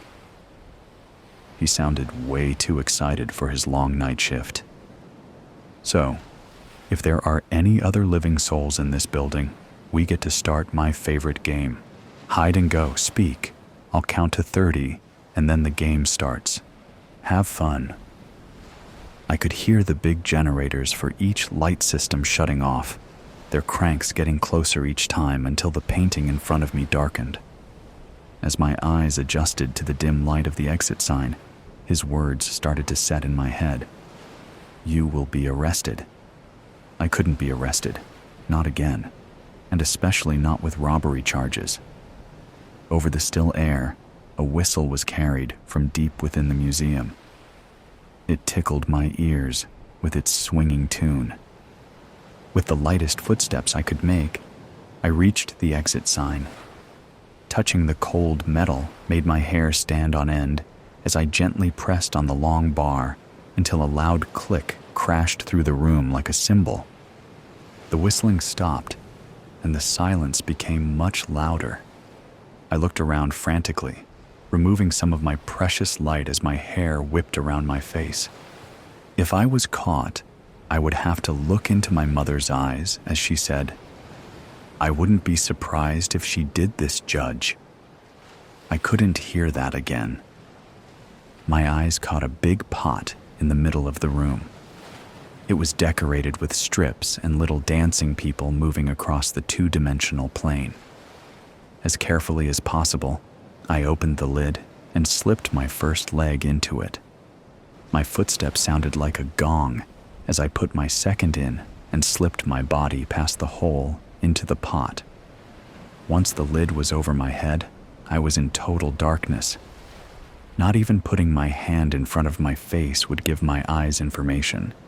My breathing sounded like it was through a megaphone as it rose up and down, breathing in the clay, which was probably hundreds of years old. I tried to close my eyes, even though it changed nothing, and think about something other than where I was. The more I thought, the more my breathing sounded like it was coming from a tornado. My wind created gale force winds faster as I felt water drip onto my folded knees. My mind raced almost as fast. A thumping started to grow louder. At first, I thought it was from outside that he had found me. It kept getting faster, like he was running in place right outside my pot, teasing me with the promise of captivity, playing with me, just like his stupid voice played up and down like a carousel. I put a hand over my mouth to quiet my breath. Thump, thump, thump, thump, thump, thump. Over and over, like an incessant heartbeat, his feet went up and down and up and down. For minutes, his feet went on, just right outside my pot. The drips on my knees were getting bigger and more frequent, adding another sound to my existence. At any moment, he could just open the lid and get this all over with, but he was choosing to mess with me. Thump drip, thump drip. Over and over, faster and faster. I couldn't control my breath, and what did it matter if he was going to torment me? He knew I was there. All he had to do was open the lid and let the red light in. Let it flood in and wash over my face like a river, rinse away the guilt for just a brief moment. Instead, he chose to mess with me. He chose to step and step just outside my reach. I could barely control myself. I started to rock back and forth, and with me, the pot. Thump, drip, clang. Thump, drip, clang. I couldn't do it again. I didn't want to do it again. But when if he opened that lid, I would have to. He deserved it for stepping over and over. His never ending. Thump, thump, thump. My legs started to tingle with anticipation. I could feel the adrenaline pumping through my veins. My breath got faster as I stared at where I guessed the lid was. My pot rocked back and forth with me, getting ready for his fly-like hands to lift the lid. That's all he was, just a disgusting fly, but all he did was thump, thump, thump. I felt even more adrenaline burst through me as the rocking got faster, my breath got faster, and his shoes got faster. I have to. He'll get me if I don't. I have to. Rung through my head as the thump, thump, drip, thump, thump, clang rang on. A new sound sounded as a voice called out from the other side of the pot's walls. "Hey!" Another shot of adrenaline cracked open like lightning, and I could feel my legs practically vibrating from the sound. The thumping from his shoes meeting the hardwood floor, my breath at record-breaking speeds, the rocking only being contained by my leans, and drip dripping that reminded my legs to be ready. I want to do it again. I leaped out of the pot before his hand touched it. My head was buzzing with sounds, screams, thumps, tears, and then more screaming. Sounds of teeth on flesh and nails on muscle rang out throughout the silent museum like the most beautiful symphony. Thumps of bodies slamming on the ground, drips of ruby blood, and winds cut from hands swatting me away. I had done it again, and yet it did not go. Thump, thump, thump, diary of a serial killer. How might one endure the silent and secluded nature of winter? Be the bear, enter a deep cave, and dream, dream, dream. Jacqueline Suskin. I probably shouldn't be writing this, but oh fucking well. When the most precious thing lodged in your heart is ripped out and crushed by an unthinking alcoholic asshole driving with a revoked license, you do things. Unimaginable things. And not just burying your beloved 8-year-old son, which was not on my shitty life bingo card, OBVs. But life wasn't shitty before.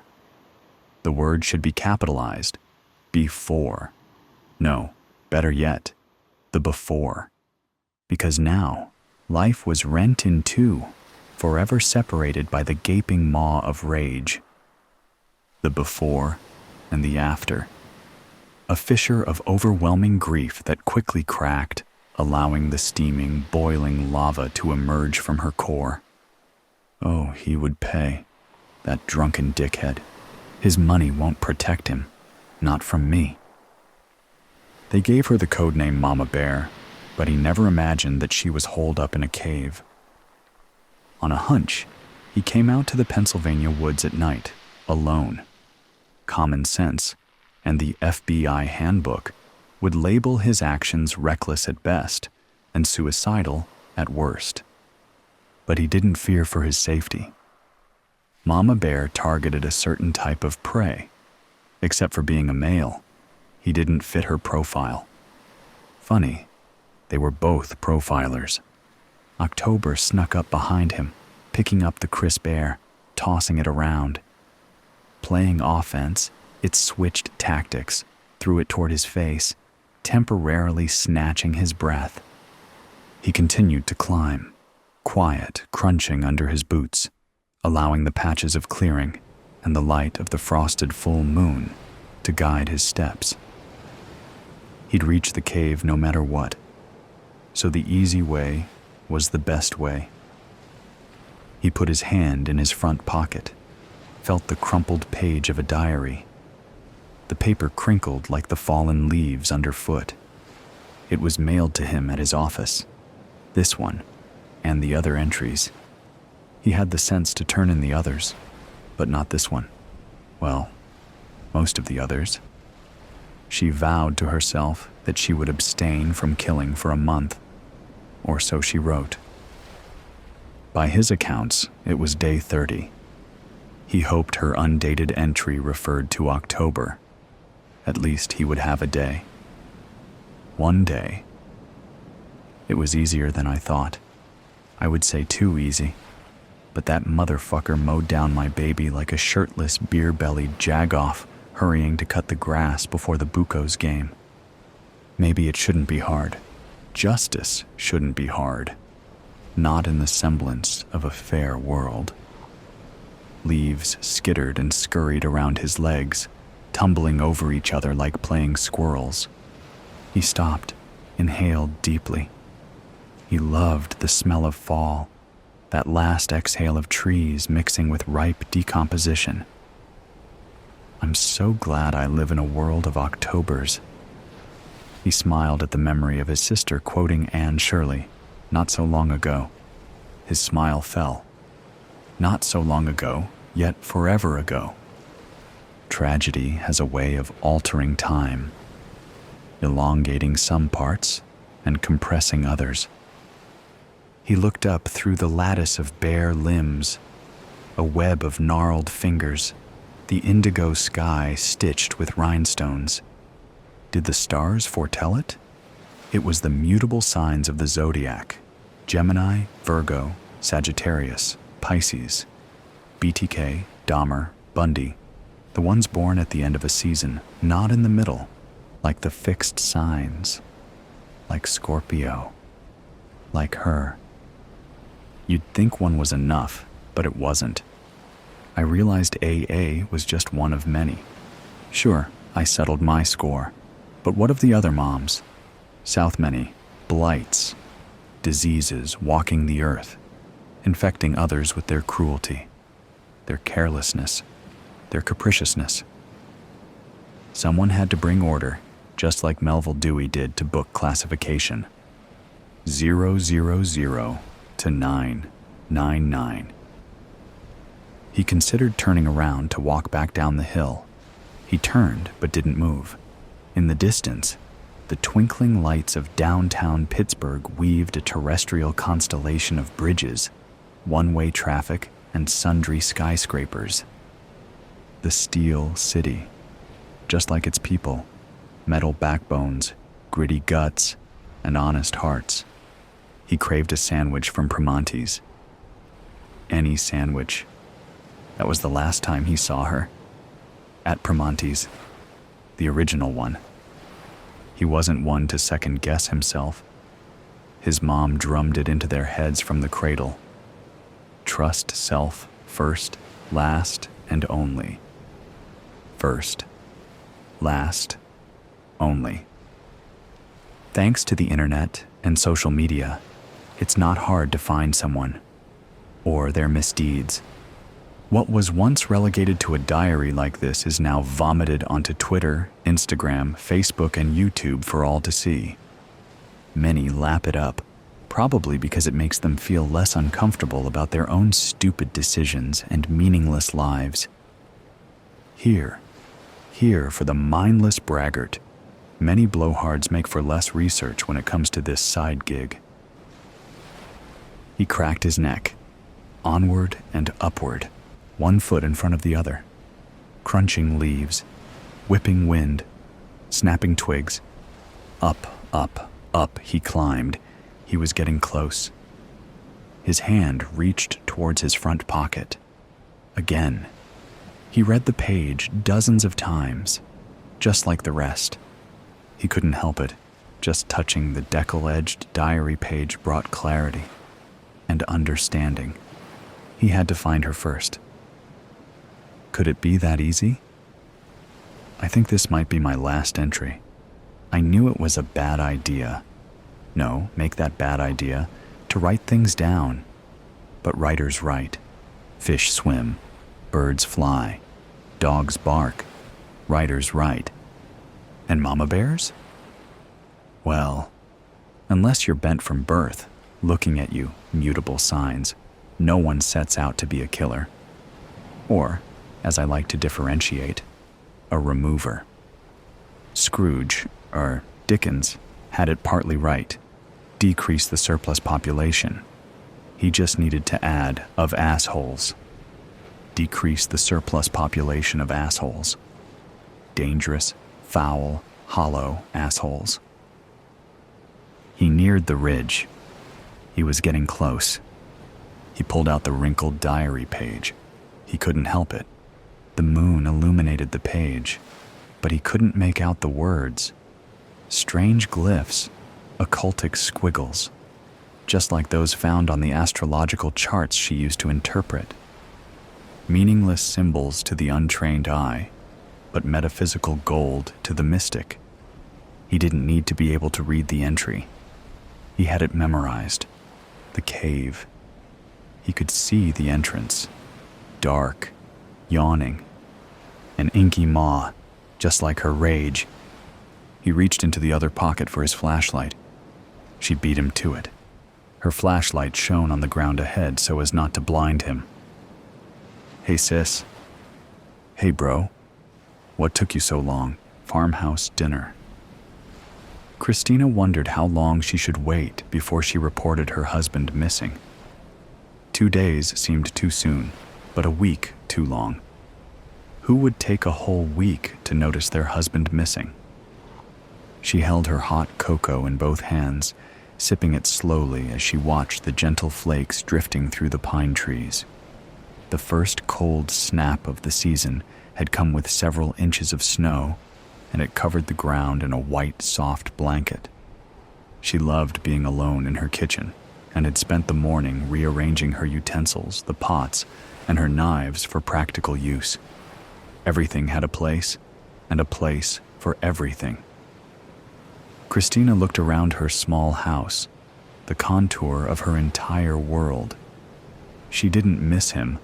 The house felt lighter, cleaner since he walked out the door that last time. Did she even want him back in her life? She frowned. She had to get back to work. Mick's words rang in her head. Stop standing, get working. Mick couldn't abide her standing still.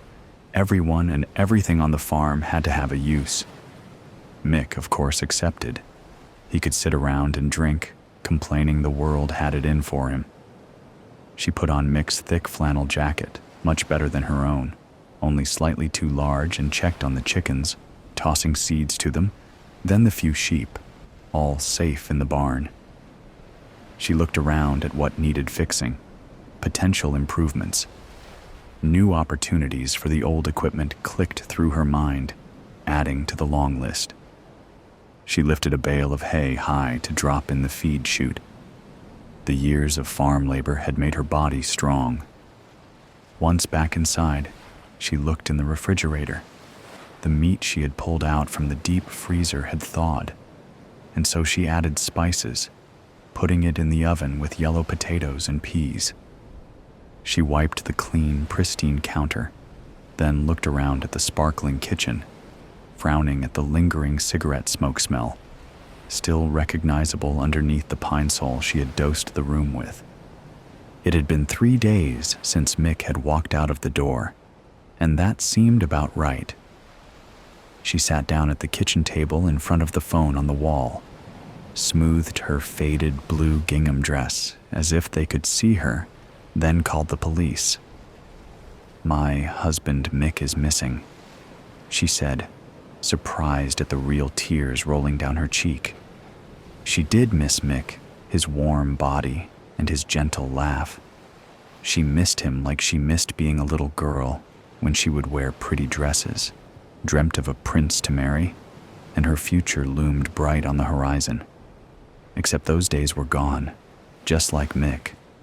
What if they actually found him? She had new dreams now. Coffee, officers, Or hot cocoa, maybe. Christina's voice met the officers as they walked into her warm kitchen, a powder of snowflakes on their dark uniform jackets. They introduced themselves as they came in. Detective Sergeant John Maloney. Tall and thick with a jaw like a dump truck, he stomped his feet on the stoop before ducking into the house. Behind him, slight and pretty, with her blonde hair pulled back tight in a bun, Officer Kelly Marks stepped inside. That's quite a road to get here. Lucky we had my 4x4 Bronco. Your little Jap car would have never made it through. D.S. Maloney's voice boomed in the small house, looking over at Officer Marks, who just grimaced at the repeated joke. Thanks. D.S. Maloney took a coffee, and Officer Marks took a hot cocoa with a Gracie has. I speak English. So, you are Christina Santos, and you called about a missing person. A Mickey Mouse, maybe? D.S. Maloney laughed with both thick hands on his hips, his elbows waving, the international flags of asshole. D.S. Maloney snorted at his joke. Both women's eyes stayed on the floor. His name was Mick, Christina said in a low voice. Mick, your husband, has been missing. Officer Marks looked down at a small, pristine notebook. For 3 days? Yes. Christina wiped her eyes with her apron. Mick went out, said he wanted to get something from town, but his truck is still here. Sometimes he goes to a neighbor's house or the bar in town. Oh, I don't know. Christina clenched her apron over and over. Did you look for him or call anyone? D.S. Maloney barked. I don't know who to call. I don't know his friends, other than the men at the Iron Door in town. I called the bar, but he wasn't there. Okay, do you have a description? Officer Marks held her pen at the ready.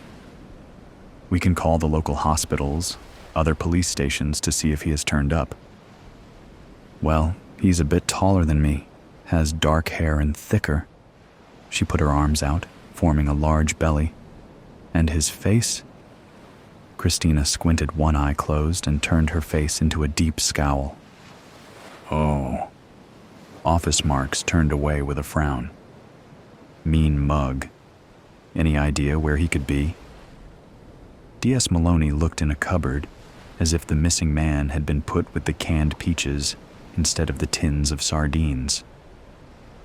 Maybe he was walking in the forest, chasing a dog or a deer, and he fell and broke his leg.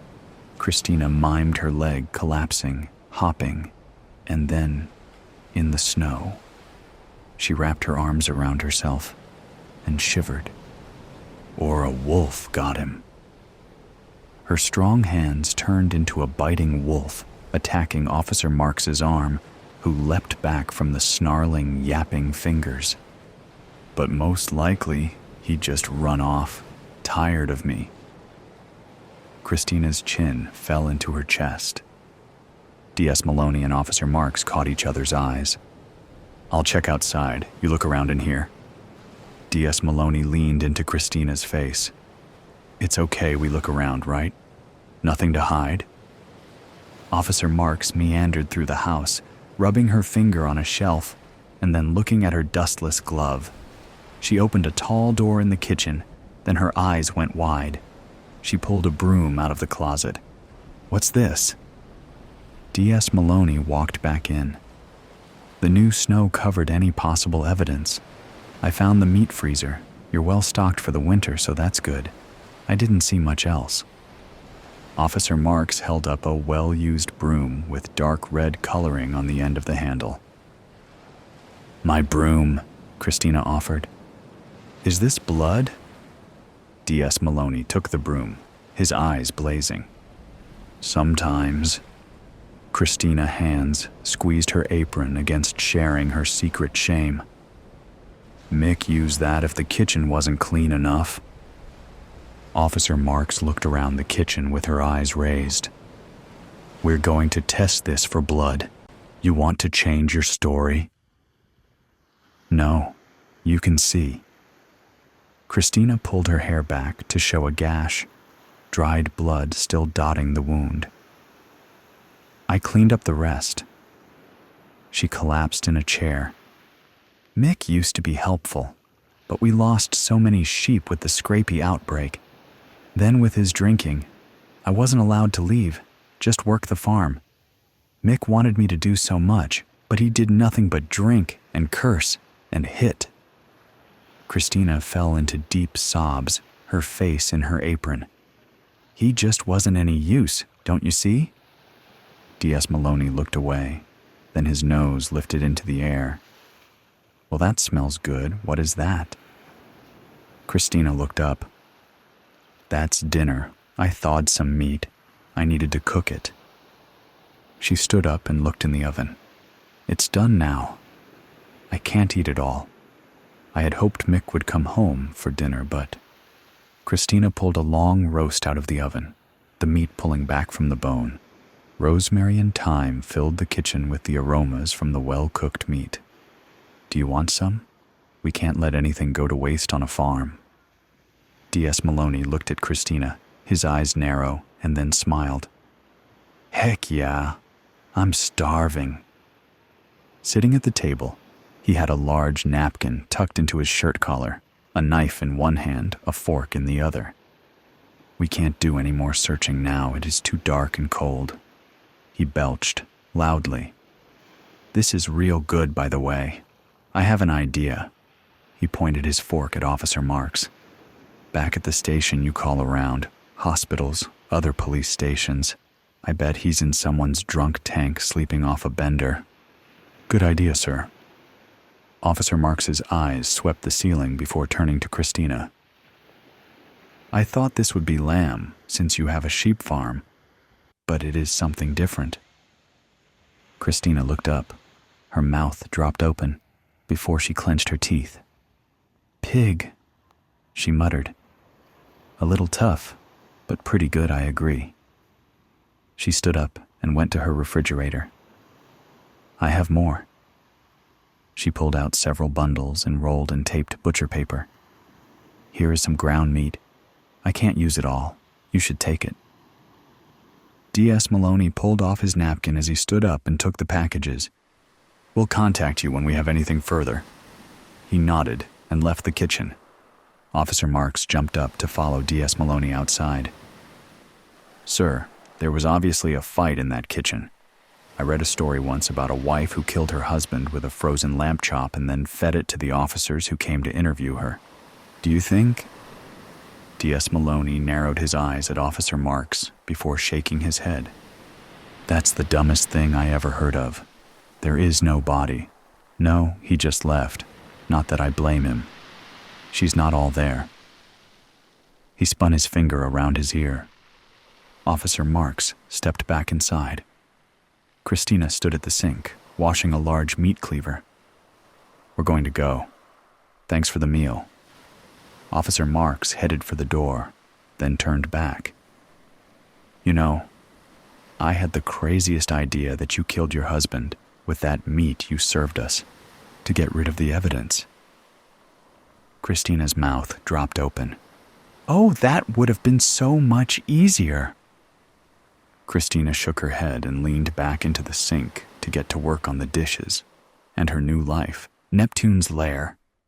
When I met her, word on the street was that Esme was beyond help.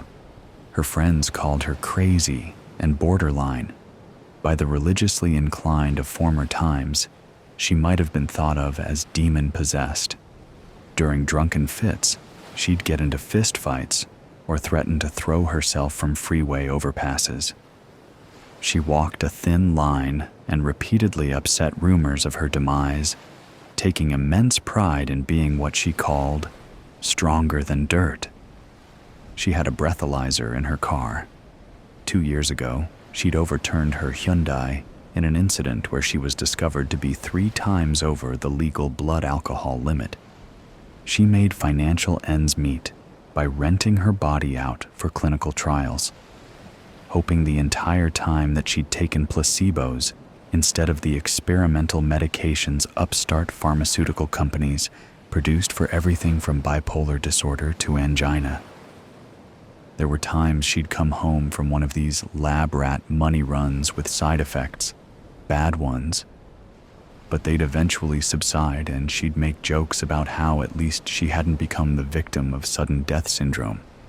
That Esme, tougher than dirt, as resilient as rubber. Even though she smoked all my stuff, drank all my wine, and frequently resorted to flings with little Dickie, a former boyfriend I suspected provided her with something I couldn't, I felt something for her. I made what I called minimum rage, flipping beef patties and assembling burgers at a late-night boardwalk diner called Cracker Jack's. Before the week was up, with Esme's and my drug debts, I'd be begging tourists for change to buy spare cigarettes.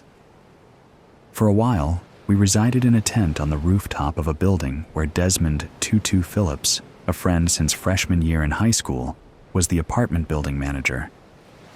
Desmond risked losing his job for giving Esme and me a key to the restricted access rooftop. Despite our unconventional ways, he had the patience of Jesus with us.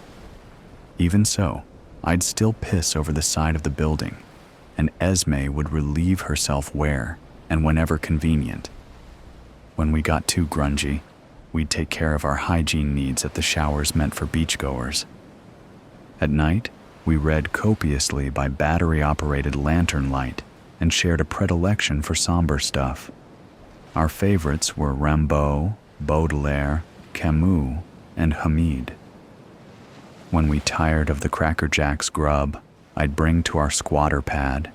We'd get high and end up eating red velvet cake and whatever else she'd send me to shoplift from the supermarket, a 10-minute walk away.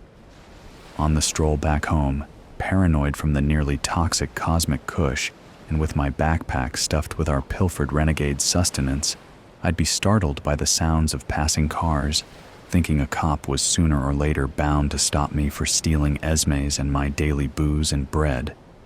Although I feared the cops, I always suspected my weed paranoia was caused by a much deeper-seated guilty conscience. I should have confronted little Dickie a long time ago. Also, I had left my mother's side when I felt her senescence was becoming a burden.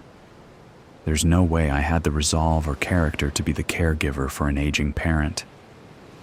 When I confessed these thoughts to Esme, she'd dismiss my concerns and say I needed to stop overthinking things. I remember once when Esme and I were walking home from a party, she said, pointing to a couple of graffiti-spraying gangbangers, "Javier, I'm scared. That guy with the Supreme hoodie has a gun." He pointed it at me, never sure whether she really meant such things, but fueled by drug and alcohol-induced courage, I confronted the guy. "Hey man," I said to the one Esme had referred to. "You know what I am?" "A janky spick boy with a death wish," he answered with a sneer. "No, I'm a delinquent out to get delinquents. What you gonna do with that heater?" Turns out he didn't have a gun, just another can of neon spray paint, but he wasn't overly enthused by the tete-to-tete I had with him. He and his friend didn't kick my ass, but Mr. Supreme sprayed me in the eyes with the paint. Esme started mouthing off to him, but even though I was partially blinded, I pulled her away for fear that we'd both get battered.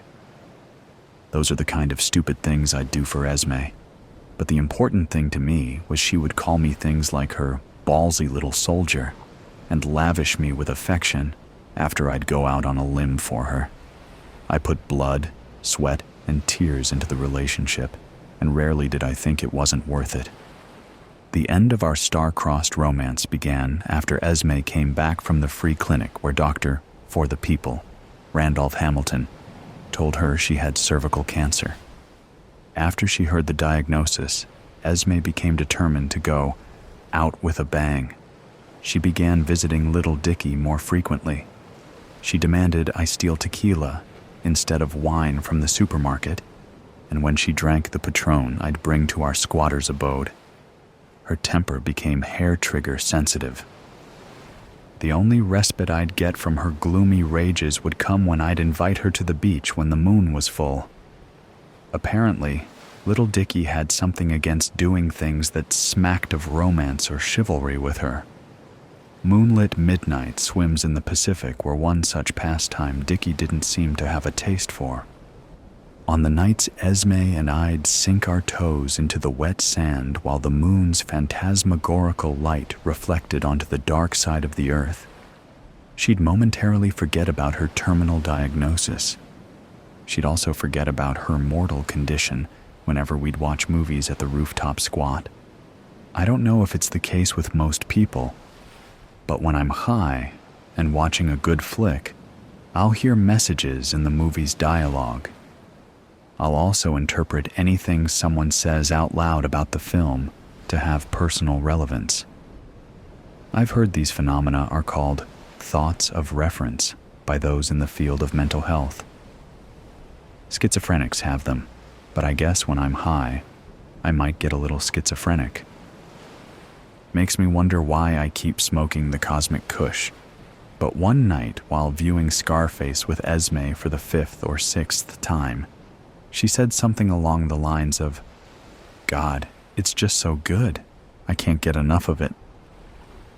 To my cognitively distorting and high mind, Esme wasn't talking about the film's extended denouement where Tony Montana gets shot by his sister, then exterminates a battalion of rival narco-gangster cockroaches before he ends up floating face down, bloodied and bullet-riddled in his "The World Is Yours" Miami drug boss mansion.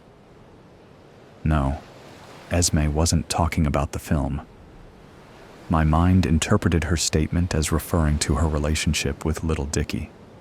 Before Montana gets the shotgun blast in the back that finally does him in, Esme exclaimed, "Jesus, we all know he's doomed." When she said that, I couldn't help but believe that she was referring to our friend and benefactor, Desmond. If for whatever reason Desmond was doomed, Esme and I would soon be off the rooftop and into the street, nowhere for a loving couple to be, especially when one in the pair has terminal cancer. I didn't know whether Esme's words would attract fate, but I knew that her despair was making her behave more erratically. She started to break down in tears when she'd think of having to be holed up in a hospital or hospice, awaiting the inevitable during the last stages of her disease. That night after the movie, and while coming down off the perception-altering shrubbery, I decided to take a course of action. The next morning, I bought 2 tabs of acid off Tripster Todd, a boardwalk dealer of LSD, and various other hallucinogens. I told Esme that we'd go for a swim at the beach after I got off my shift at midnight. We walked to the beach at close to 2 a.m. On the way there, I picked a purple flower, whose name I didn't know from a garden in front of a well-tended house. As we walked, I put the flower in Esme's hair. The moonless night sky's inkiness was blinding. The tide was low, and we had to walk a good distance to the water.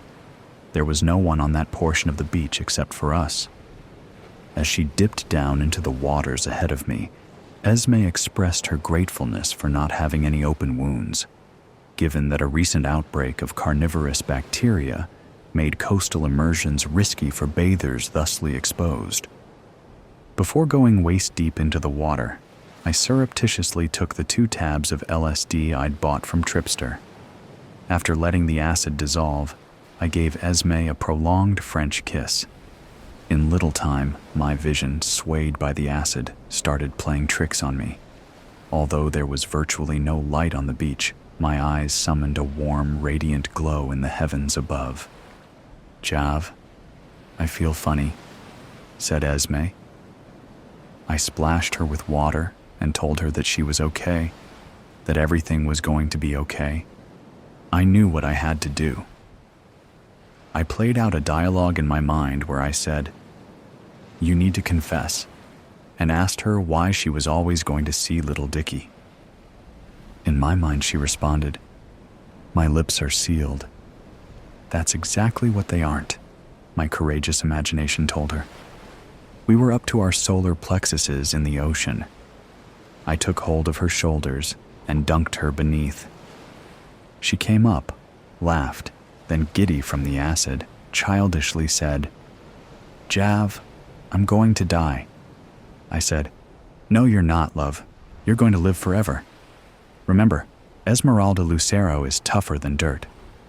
I repeated the dunking gesture, this time less playfully, taking a fraction of a second longer than Esme deemed comfortable for her to be under the tide. The third time I dunked her was even more forceful. She struggled in my grip under the water. I crossed a threshold. She freed herself from my hold, surfaced, then said, "What do you think you're doing?" More in the form of an exclamation than a question. I smiled. The white of my teeth infuriated Esme more. "It's not funny, you hijo de puta. Why do I feel like I'm tripping?" She screamed before trying to dig her nails into my eyes. The time had arrived. I knew the cure. I put her neck into a vice-like hold in the crook of my right elbow and dunked her under the dark waters again. Her arms flailed about. She tried to kick, she writhed, but I held fast. I could hear her submerged cries, but they were muffled and accompanied by an upbubbling of exasperated air. Her writhing gradually slowed down until she managed a last, weak exhalation and final spasm, and then yielded her spirit to the Pacific Ocean. I left her body floating where I had drowned it. Even though no one had heard or seen what transpired, I was still tripping on the acid, and the walk back to Desmond's apartment building was haunted by bogeymen and illusionary images of people pointing fingers and whispering accusations. I climbed the stairs to the rooftop where my unhoused person's hovel was located, lit a cigarette, and was overcome by an urge to write a song. I took out my notebook and a pen and started scribbling. Moonless night, world's delight, me, you drowning, out of sight, we fear most. Give up the ghost, but before we do, let's make a toast on our tongues. Still feeling young, summon moon, and avoid the sun. We'll be scared, 'cause we've dared. Court Pluto, in Neptune's lair. I put the pen down, satisfied with the verses, and thought of the poor and beaten down, of the fact that we are all victims to the onslaught of implacable and incorrigible time. I thought of what could have been, and of what now would never be between Esme and me. After another cigarette, I laid on my rooftop sleeping bag, unable to forgive myself, despite my best intentions, for the simple thing, the merciful thing I'd done. Before I knew it, I had cried myself to a still and unrepentant slumber, the sleep of both the wolf and the lamb, of the innocently voracious and the imperfectly innocent.